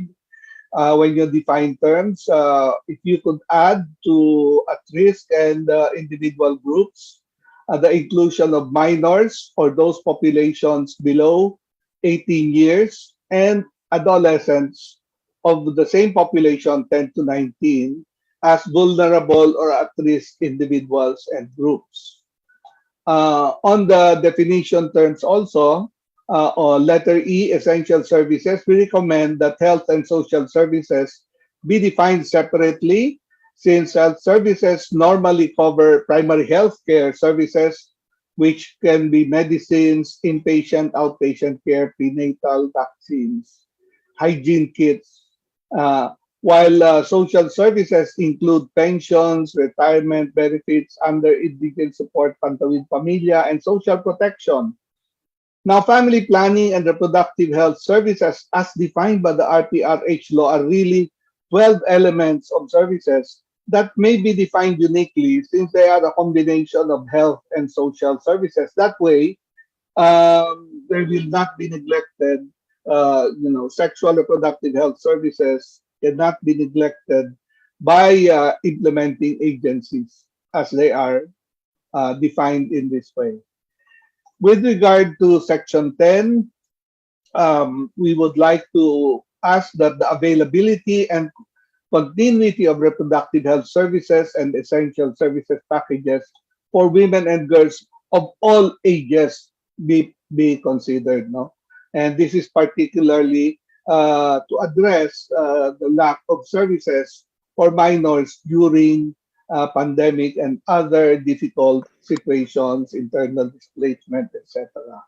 And on Section 12 in social protection, letter B, we would like to ask that the provisions specify interventions for two groups that are at highest risk, two population groups that are at highest risk during pandemics. These are senior citizens, 60 and above, and teenage mothers who are minors and their children as among the most vulnerable population sectors during a pandemic.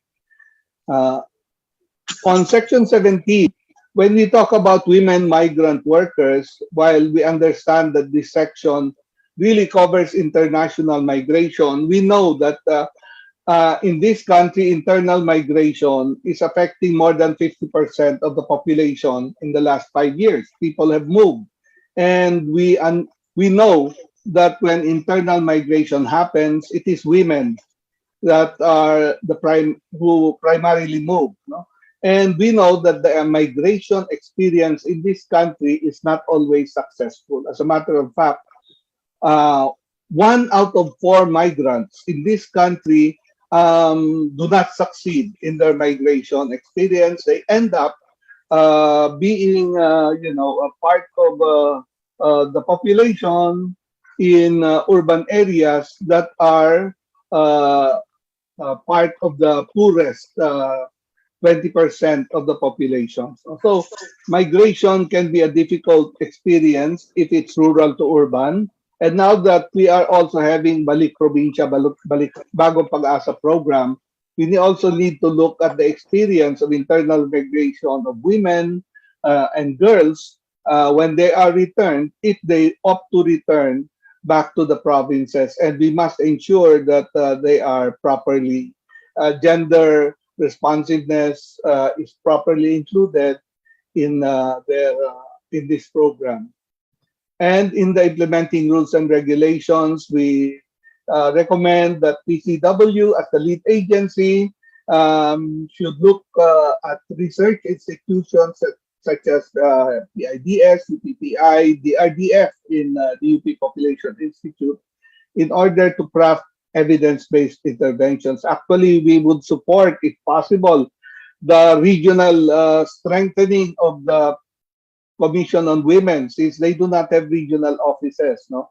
So they should be strengthened and their organization expanded significantly in light of this legislation, so that uh, uh, hopefully that can be included in the law. At this point, I'd like to thank you for allowing us to share these points, which are in our letter to the committee, to the chair, that we sent, I think, a few days ago. But so we hope the committee and the authors will consider these matters. Thank you very much, Madam Chair, and congratulations again to the authors of the law of the bill. Thank you. Daghang salamat. Thank you. Daghang salamat, Yusek Perez, as always. Thank you for your substantive and very helpful presentation, highlighting the gaps, specific needs, and detailed recommendations on particular sections. Very well noted, and we shall really factor this in, sir. And thank you also for submitting to our committee your position paper. More power, sir. Salamat. More power to Popcom, our lead partner, as always. Thank you, Sir Yusek. Let us now proceed to Department of Agriculture. We have on board ComSec is Yusek Evelyn Lavinia with us still from Department of Agriculture. I'm Evelyn Lavinia, Chairman of the DA-GAD and Focal Point System here in the Department of Agriculture. Mayong udto sa atong tanan. Mayong udto, Ma'am Yusek. At isang magandang tanghali po sa ating lahat, to the members of the committee and the fellow resource person.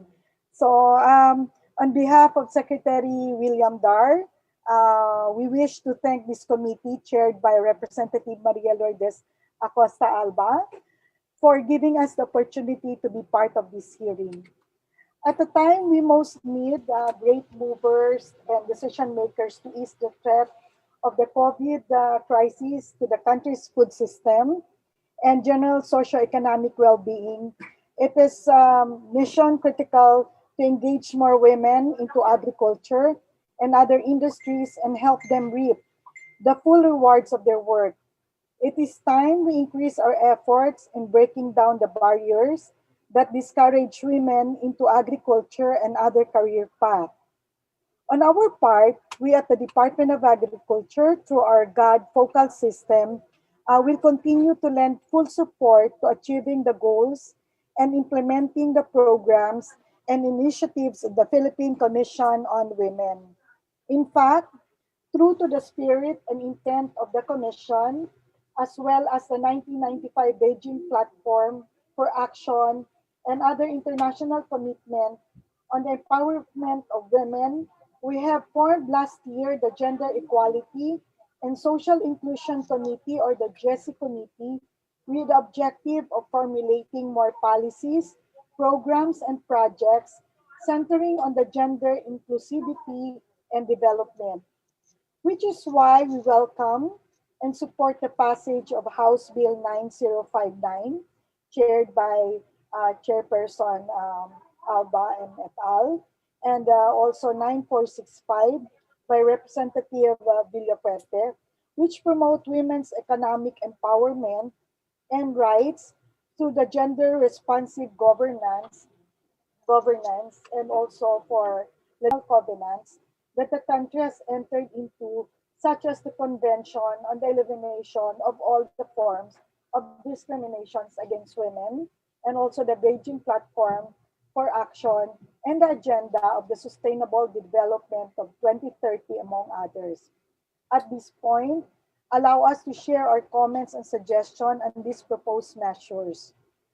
On Chapter 2, Section 6 of both bills, Leadership, Participation, and Empowerment of Women, this provision is ideal to ensure that the voices of the women are heard at all levels.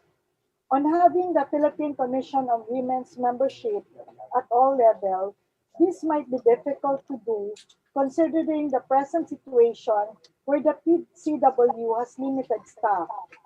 It has no regional presence, much more in the provincial, municipal, city, or barangay level.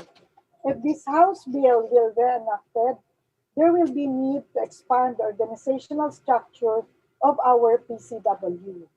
Section 12 of both bills, which is the social protection, the Department of Agriculture, though not mentioned in this section, is one of the national agencies that are providing services to the most vulnerable and economically marginalized sector, such as the rural women consisting of women farmers, fisher folks, agri-fishery workers, micro-entrepreneurs, including those of the indigenous people, senior citizens, differently abled persons, and others. This is being coordinated by our GESI program directorate, the GESI Gender and Development Focal Point System in the department. The programs and activities and projects of the department are mainstreamed so as the services available in all DA offices, particularly those in the banner program, which are the rice, corn, high-value crops, livestock, fishery, organic agriculture, to name it, and the special projects which are foreign assisted and locally funded, are provided to target women individuals and groups of women. The said services are in line with the House Bill intended measures as follow, as enumerated.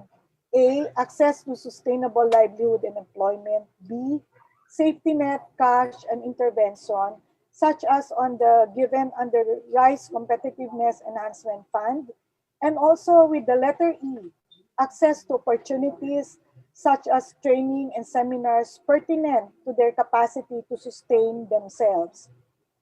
On Section 14, which is the economic empowerment, we wish to inform the committee that the Department of Agriculture has been doing its part to promote entrepreneurship and provide adequate opportunities and skills development to women. Through the Agricultural Training Institute and other attached offices such as PhilMech in the post-harvest facilities, PhilRice for rice, technology including mechanization, among others, we are expanding their access to economic resources such as in credit, marketing, technology, and training services. So meron kaming mga machineries are really for women and also for credit facility, which is the Agri-Pinay, really for women. On Section 15, Protection of Rural Women and Indigenous Women, we wish to inform the committee that the Department of Agriculture under the Duterte administration has launched a special program called kabuhayan at kaunlaran ng Kababayang Katutubo or the DA4K program. Since in inception, DA4K has been involved in the planning implementation of the program for the IPs and has already initiated capacity building activities for making the program gender responsive. On Section 24, which is implementing rules and regulation, while there was no mention of the Department of Agriculture in this section, although we are included as one of the agencies with responsibilities to perform in this act, we wish to assure the committee that the Department of Agriculture could always give support to the PCW, being one of the members of the board. In all, we interpose no objection to the general intent and any special provisions of this bill. We therefore assure you of our active participation in further enhancing those proposed measures towards their eventual passage and implementation. Likewise, rest assured that we will support any similar bills in the future that will promote the empowerment and uphold the rights of the Filipino women. Again, on behalf of our DA Secretary, Secretary William Dar, we thank you for this opportunity to share with you our thoughts and initiatives in the line with those laudable legislative measures. So, sa karon, maayong udto sa atong tanan. Thank you. Maayong udto again, Yusek Lavinia. Daghang salamat for your comments and thoughts and for sharing the Department of Agriculture's impressive gender responsive programs and initiatives. Good job to the Department of Agriculture under Secretary William Dar. Salamat, Ma'am Yusek. Maayong salamat kayo. Thank you. Take care. And let us now proceed to NEDA. We have ComSec. We have here from NEDA, the resource person from NEDA. It's Mr. Ramon Paul Falcon. Hello. Thank you very much, Madam Chair. Thank you very much, Madam Chair, Your Honor, for giving us an opportunity to share our position on the Gender Responsive and Inclusive Pandemic Management Act of 2021, which also our position was already submitted to the Committee on Women and Gender Equality. In behalf of Secretary Carl Kendrick Chua, may we manifest that while we recognize the intention of the bill in addressing the various issues faced by women and girls, especially during the COVID-19 pandemic, this may pose some redundancies, as many of the bill's provisions are already under Republic Act 9710 or the Magna Carta of Women and in other policy issuances and programs. For instance, Section 10 of the Magna Carta already provides that women have the right to protection and security in times of disasters, calamities, and other crisis situations, especially in all phases of relief, recovery, rehabilitation, and construction efforts. Aside from this, Section 11 of RA 9710 or Magna Carta of Women also stipulates that mechanisms be institutionalized to allow women to participate in all levels of development planning and program implementation. In particular, the law mandates all development councils from the regional, provincial, city, municipal, and barangay levels to be composed of at least 40% women. In addition, the law also specifies that women's groups shall be represented in international, national, local, and special decision-making bodies. Lastly, the government already has existing mechanisms and policies for the unhampered delivery of sexual and reproductive health services that can be intensified instead. This also includes the Gender Responsive National Disaster Risk Reduction and Management Plan or NRIMP in our policy landscape. We hope that these inputs are able to address functional redundancies and improve further existing programs that can further broaden gender inclusivity and responsiveness, especially during this time of pandemic. Thank you very much, Madam Chair, Your Honor. Maayong udto. Daghang salamat, Sir Ramon Paul Falcon, for your inputs and comments, and well noted. And thank you for already submitting your official position paper from NEDA. Thank you, ma'am. Salamat, sir. And let us now proceed to our next ComSec. Madam Chair, the next speaker is from the Department of Information and Communications Technology, Attorney James Lee Avendano. Okay, Attorney Sabendano. Avendano po, Ma'am Avendano, nakamask. Good afternoon, Madam Chair. Good afternoon po to the honorable members of the Committee on Women and Gender Equality. I'm Attorney James Avendano for the position of DICT on this legislative process. Okay, so the House Bills 9059 and 9465 ensure the adoption of intersectional gender analysis in the crafting of policies that address the needs of the public during pandemics. This ensures that policies do not fall short of providing a gender-informed and comprehensive approach. The DICT po, Madam Chair, submits its position of support for the bill, but subject to the following initial comments and recommendations po. In Section 14, Madam Chair, on economic empowerment, we humbly suggest the inclusion of the following statement. The Department of Information and Communications Technology shall ensure women's active participation in the digital landscape through digital education, skills development, and upskilling as a mitigating measure to address the economic impact of a pandemic and other public health concerns, emergencies, and disasters. Tapos po under Section 16, utilization of information and communications technology, we propose change in the language. So this act mandates the emphasis on the enhancement of the capacity of ICT systems to facilitate and aid the implementation of provisions under this act. The ICT and its attached agencies, in coordination with relevant government institutions, public utilities, and telecommunication providers, shall ensure safe, secure, and reliable connectivity and access, especially in rural, remote, and economically depressed areas.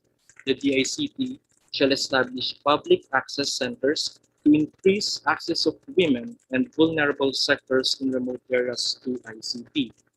This also includes provision of capacity building initiatives to women, disadvantaged and vulnerable sectors, and development of learning platforms to enable them to participate in the digital economy and freelancing.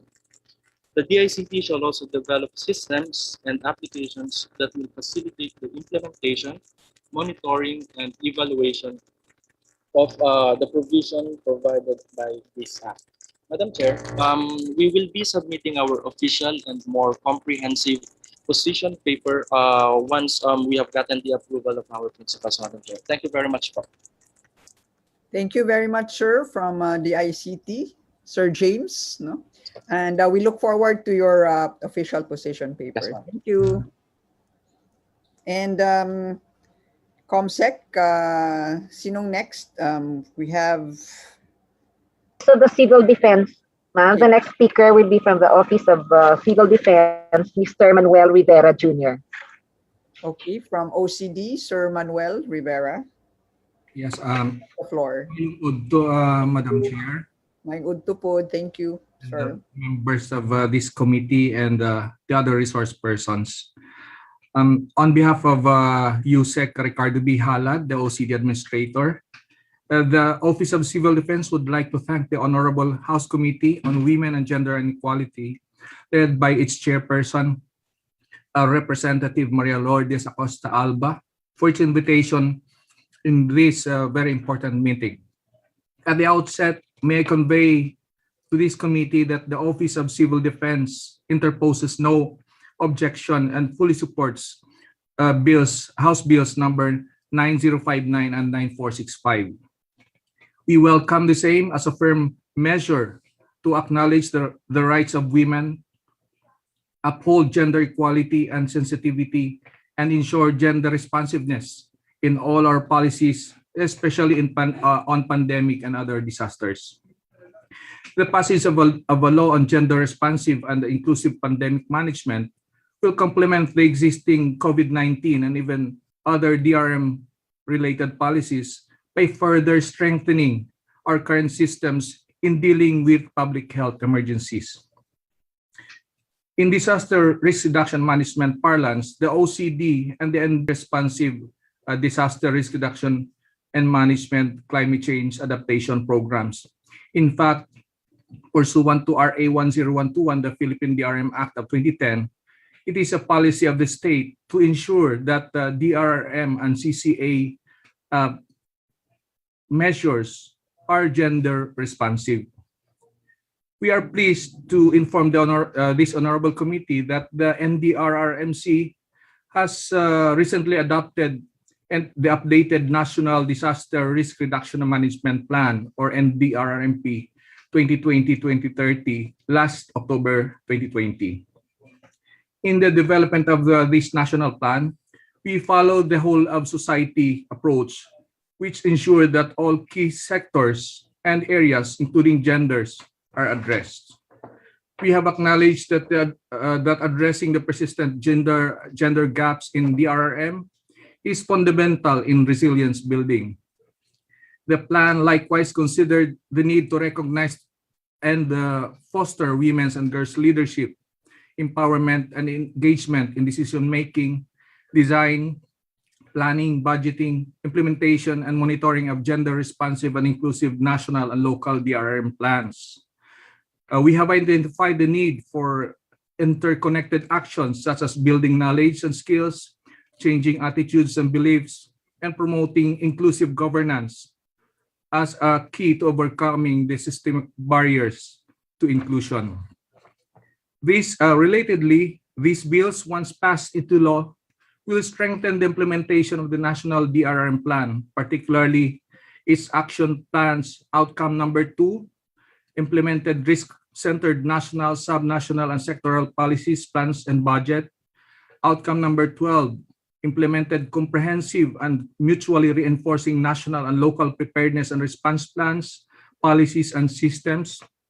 And most importantly, outcome 16, affected communities are provided with gender responsive and conflict and culturally sensitive basic necessities and services. Further, we commend the authors of the said bills for having an inclusive set of policy, including not just women and girls, but the LGBTQI community and other at-risk sectors as well, by recognizing them under Section 5 of both bills.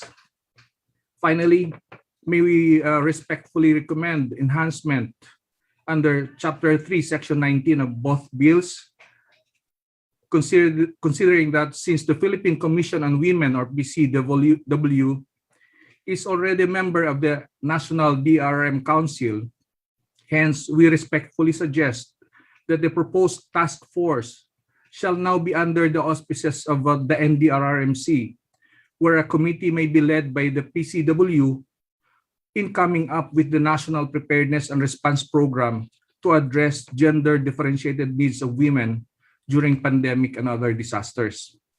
The OCD, as the executive arm and secretariat of the NDRRMC, may provide technical support.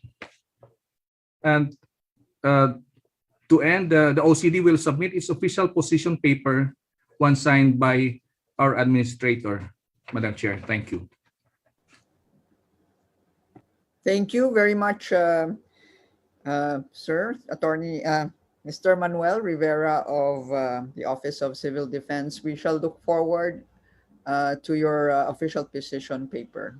Thank you, sir. And let us now hear from the Department of Foreign Affairs. We have with us Attorney Arman Dulay. Are you here, sir? Attorney Dulay, DFA. Thank you. Good afternoon, Madam Chair. Good afternoon. Good afternoon. I am from the Office of the Undersecretary for Migrant Workers Affairs, and we do express our support for this bill.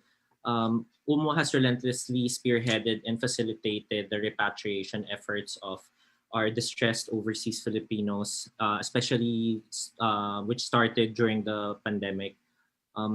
UMWA strongly supports the draft House bill in prioritizing the need for international, regional, bilateral cooperation on combating several issues that really affect our very vulnerable women migrant workers.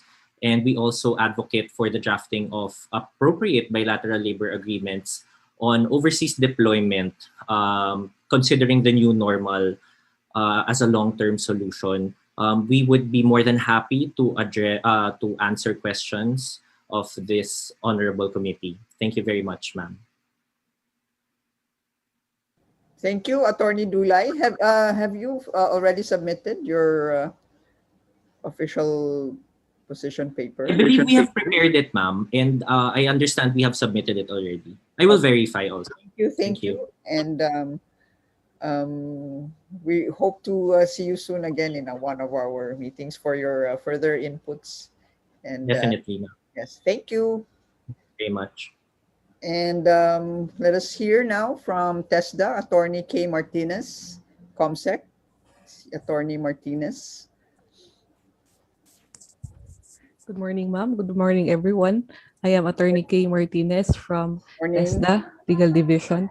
And for this bills in consideration, we would like to express our support on the intentions of these bills as we recognize the need to highlight the well-being of women, especially those in the marginalized sector during this pandemic. So to this end, we would like to emphasize the actions taken by the authority, which includes the creation of the TESDA GAD Focal Point System, Executive Committee, and the TWG Secretariat to strengthen TESDA's gender mainstreaming mechanisms. And also, even before the pandemic, we would like to stress that TESDA has already established a TESDA Women's Center, which caters to the skills training needs of women. And also, we would like to stress that pursuant to TESDA Circular number 11, series of 2020, women are among our specialized clients or those who are preferred of gender and development in the educational system. We respectfully inform the Honorable Committee that TESDA ensures educational materials and discussions in trainings are adequately and appropriately gender sensitive. We also provide equal opportunities in scholarship programs based on the merit and fitness of our applicants. And lastly, we also provide gender-responsive career counseling to our trainees. With this, we continue our commitment to achieve the provisions of the Magna Carta of Women, not just during the pandemic, but at all times. We hope you find our comments in order, and we undertake to submit our position paper once it is duly signed by our Director General. Thank you very much.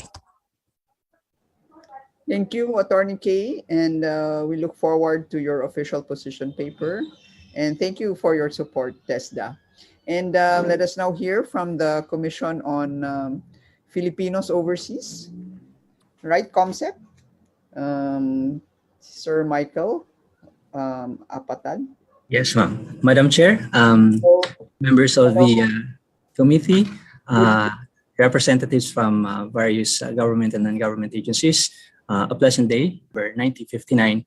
At this point, we would like to reiterate our support to this bill, of which we laud our representatives for coming together as fellow authors of House Bill number 9059, which is actually a perfect example of how important it is to reinforce gender-based legislation in Congress. We note that this proposed gender-responsive and inclusive Pandemic Management Act of 2021 will create programs and protocols that addresses the unique needs of women during disasters and public health emergencies.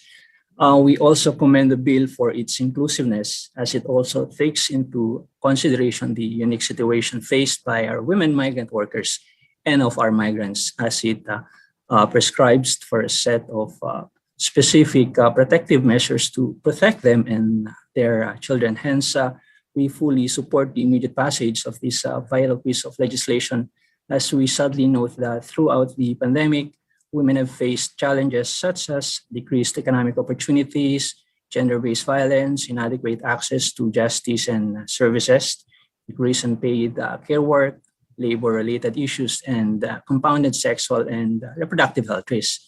With this, we specifically recommend the following inputs for the consideration of the committee through the bill. One is the subsidy program for loans incurred by repatriated migrants. Under Section 14 of the bill, we suggest that there should be at least a mention on developing a relief program for migrants who incurred loans for their migration processes, who were later forced or opted to be repatriated due to health crisis. This subsidy or relief workers welfare administration of the DOLE may lead in crafting this program in collaboration with either government or private financial or lending institutions. So that's the first one. Our second input for this one is for at least to have a lead government agency in protecting women migrants and their children. While our foreign service posts are mandated under Section 17 of the bill to ensure the protection of women migrant workers and their children, and that coordination among the mentioned government agencies were clearly specified, there was no indication, however, as to which of these agencies will lead, especially in carrying out the protective measures that were laid under Section 18. So we humbly suggest that the bill should explicitly assign the leadership of this crucial protection phase, say, for example, to the Department of Foreign Affairs, consistent with our one country theme approach. Our third input for this one is to have at least a sex disaggregated registry of migrants. A mandatory and updated registry of sex disaggregated data of migrants should be included as part of the protective measures under Section 18. This SDV registry of migrants is very vital in monitoring the welfare of women migrant workers while their mobility are limited by lockdown or quarantine measures by their host countries during health crisis, such as the ongoing COVID-19 pandemic. Another one, which serves as our fourth input for this bill, is to have at least an online registration of births.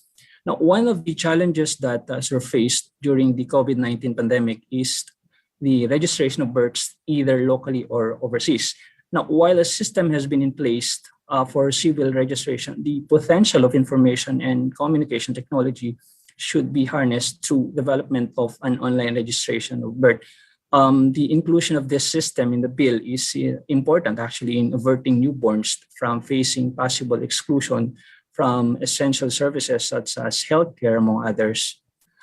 Fifth is to have at least a designated and exclusive health facility or hospital for women with reproductive concerns.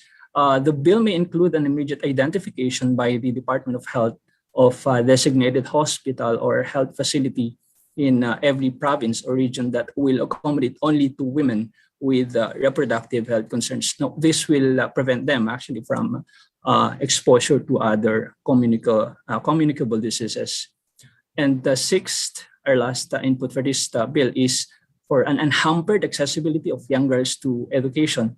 One of the gender is due to internet connectivity now to education through a collaboration PC or the Presidential Communications Operations Office.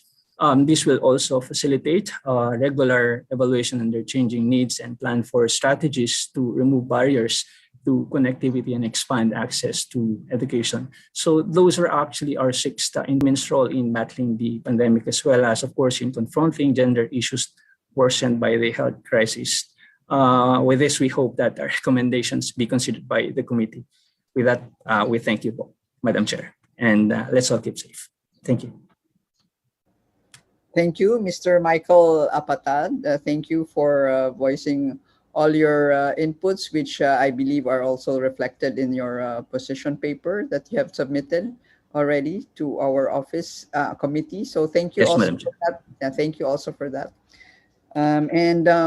Let us proceed to CARE Philippines. Ms. Miraflor Silva.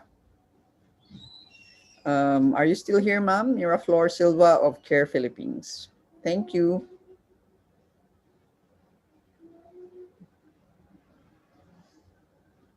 Wala ba? Comsec, is she here? Si Ma'am Miraflor? If not, maybe Siya later. kanina. Andyan Yeah. pa siya kanina pero baka So we can maybe she's just out for lunch. But they have already submitted their position papers na rin, ma'am. Carefully. Okay. That's good.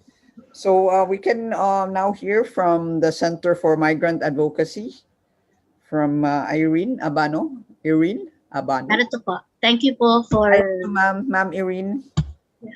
Magandang hapon po sa ating mga ginagalang na representante, gayon din po sa lahat stakeholders mula sa Center for Migrant Advocacy. Batay po sa aming trabaho with women migrant workers abroad and in our barangays, and with both government and non-government stakeholders, and given our feminized migrations, the Center for Migrant Advocacy supports these bills, ensuring gender-responsive and inclusive programming, subject to productive discussion in the technical working group that we hope to be invited to. As usual, we look forward not only to its passage, but also, and more importantly, the provision of the necessary budget and the effective and efficient implementation and monitoring, ensuring that such law, when passed, actually results in the improvement of the situation and prospects of our women migrant workers and their families. First, we hope that the law will ensure the sufficient representation of and support for enabling of women migrant workers from their organizations in our communities abroad and in the country in policymaking, starting from the technical working group of this committee and implementing monitoring structures at all levels down to the barangay. Second, we was broadly disseminated and targeted, especially to the most vulnerable, the domestic workers, women migrant workers in elementary occupations, and those who are undocumented through social media, mainstream media, and other channels, including regular online town hall meetings with Filipino communities abroad and the migrant organizations at our barangays. Third, there should be urgent attention to working out alternative employment here or abroad and livelihood and training opportunities, especially to those repatriated women migrant workers. But there also has to be aggressive and targeted anti-illegal recruitment and anti-trafficking campaigns at the community level, given the vulnerability of our women, including young women, from unscrupulous illegal recruiters and traffickers because of the urgency of finding livelihood and the high demand specifically for domestic workers, caregivers, and health workers and professionals here and abroad, where our women migrant workers are being recruited for other countries. Fourth, the law should also figure out how to better address the wage theft committed against women migrant workers terminated and repatriated by their employers, and ensure speedy processing and delivery of relief assistance to those in no work, no pay status or terminated repatriated women migrant workers here and abroad, and assistance to COVID positive women migrant workers, and to ensure that work from home and lockdown arrangements of our embassies, consulates, and labor offices are soon stabilized and online platforms are regularized for our women migrant workers to be able to report and access, as well as address sufficient monitoring and communication with, if not visit, to those who are hospitalized, detained, or jailed. Fifth, here at home, ensure that families of OFWs are not discriminated against and skip in relief distribution from local governments because they have OFWs. We know that OFWs are among the most badly hit by the pandemic. Take note that families are part of the migrant sector and thus include grandmothers, aunts who take care of families left behind, as well as those families abandoned by migrant workers. Six, there has to be increased capacity, including skills and budget for gender differentiated responses from national to barangay levels, as well as on-site to ensure the essential services are programmed, delivered, and sustained from national to when they are home in their barangays, including livelihood, health, psychosocial, and access to justice, especially those in far-flung barangays, as well as on-site, in particular the need to improve shelters to provide basic needs, including sexual and reproductive health needs, given strict pandemic protocols, ensure communication with their families, and opportunities for information on programs and services, and training while waiting for eventual reintegration opportunities. Seven, it would help the committee if the DFA and foreign service posts report on what the gender focal persons at our posts, the welfare officers and social work attaches are already able to program and deliver and identify and address the gaps to determine how beneficial or not they are for our women migrant workers and their families. For DILG to evaluate the help desks and MRCs as well. And to review the existing national and local disaster risk and reduction structures, as well as the IATFs for COVID-19 response in terms of how gendered their programming and operations have been so far, to identify the gaps and immediately. Thank you, and looking forward to be invited to future committee hearings and the technical working group for consolidating these bills. Thank you.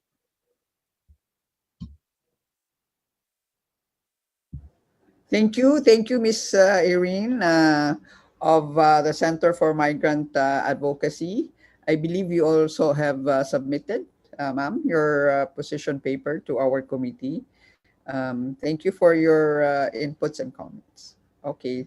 And any other resource speakers who would like to, any other of our guests on board who would like to give some comments or recommendations to the two bills? Comsec, sa lista kasi natin, no, yung last speaker si Miss Irene. Si Ma'am Irene. Apo. So, baka may gusto pang humabol. If not, I would just like to, wala na ba? I would just like to sound off the agencies and groups or organizations who have already submitted the position papers to our committee. They are CARE Philippines, CFO, CHR, DFA, DILG, DND, POPCOM, NCMF, NEDA, Novel, PCW, DOJ, DOT, Lunas Collective, and DSWD. Thank you very much for already submitting your position papers, and we look forward to the position papers of those who have yet to submit. Salamat. And Comsec? Kong Dalia. I think Ma'am Kong Dalia. Any of our members who would also like to give their comments before we wrap up? I think since the discussion on the bills from our resource guests Honorable Chair. Yes, Kong Dalia.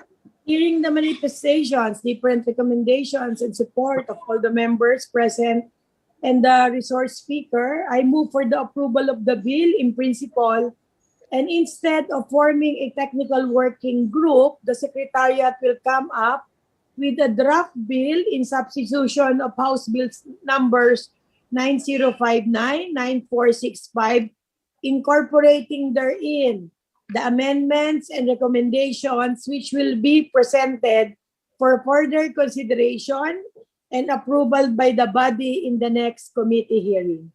So move, Madam Chair.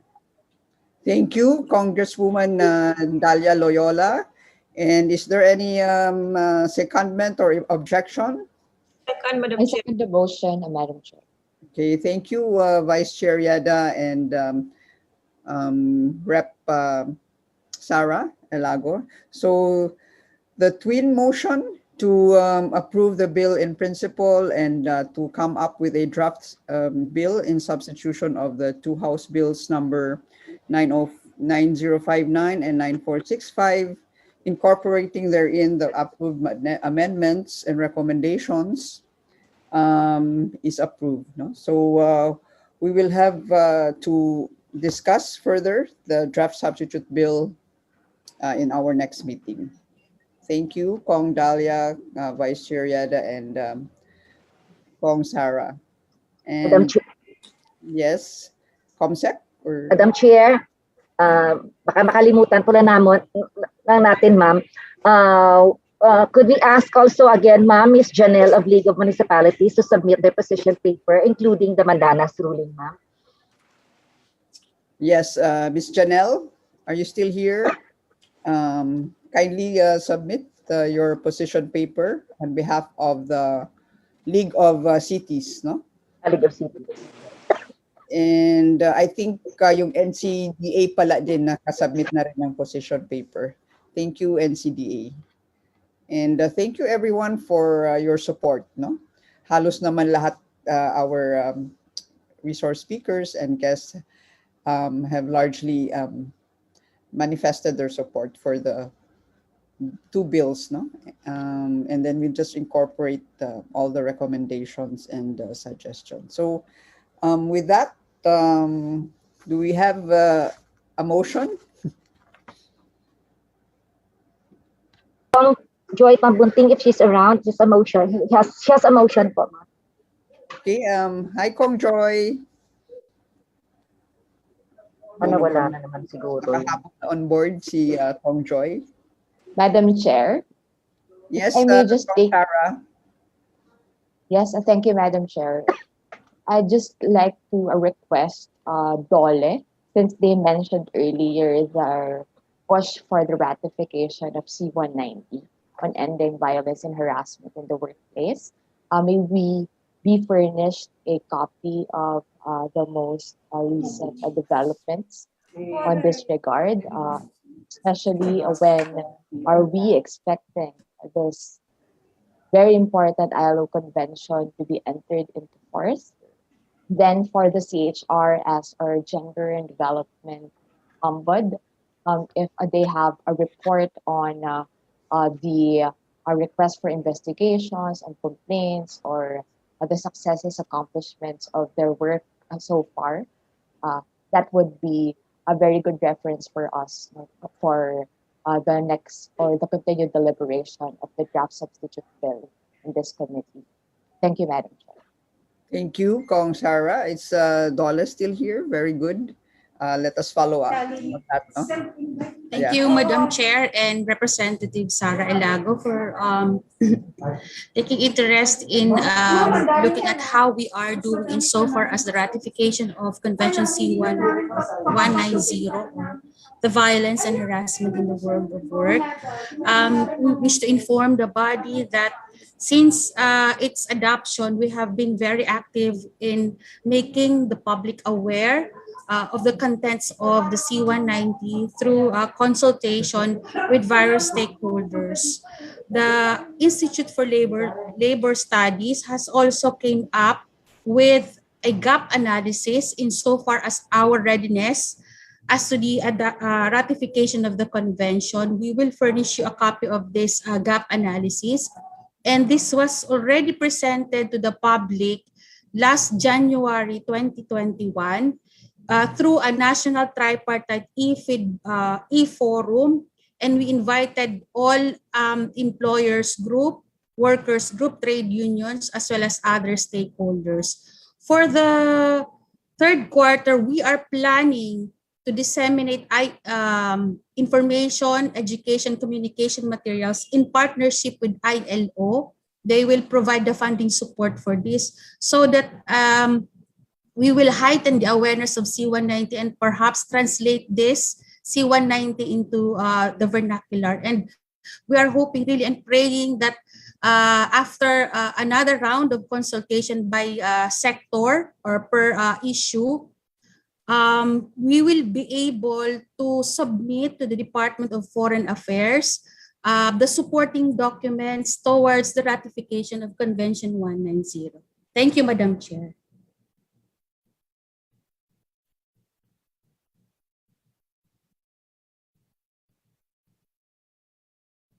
Thank you from to Director of Dole. We look forward to that, ma'am. And any other comments from our members or guests? Are there any are there members of our committee who are still present who are not yet authors of HB we approve the draft substitute bill in our next meeting, hopefully, no, in our next meeting. Chair. Yes, Vice Chair Yeda. Madam Chair, I move that all members present be co-authors of this bill. Okay, and that's approved, seconded by, anyway. Second the motion, Madam Chair. So it has been seconded and approved that all members present be authors of our bill. So thank you. And any other motion, Comsec? Motion to adjourn po, ma'am. Okay. Motion to adjourn from... Motion to adjourn, Comsec. Madam Chair, motion to adjourn. Thank you, Kong Dahlia. So we hear a motion to adjourn and duly seconded by our members present still. So thank you very much to everyone, and congratulations to us all, our authors and everyone. Stay safe. God bless us all.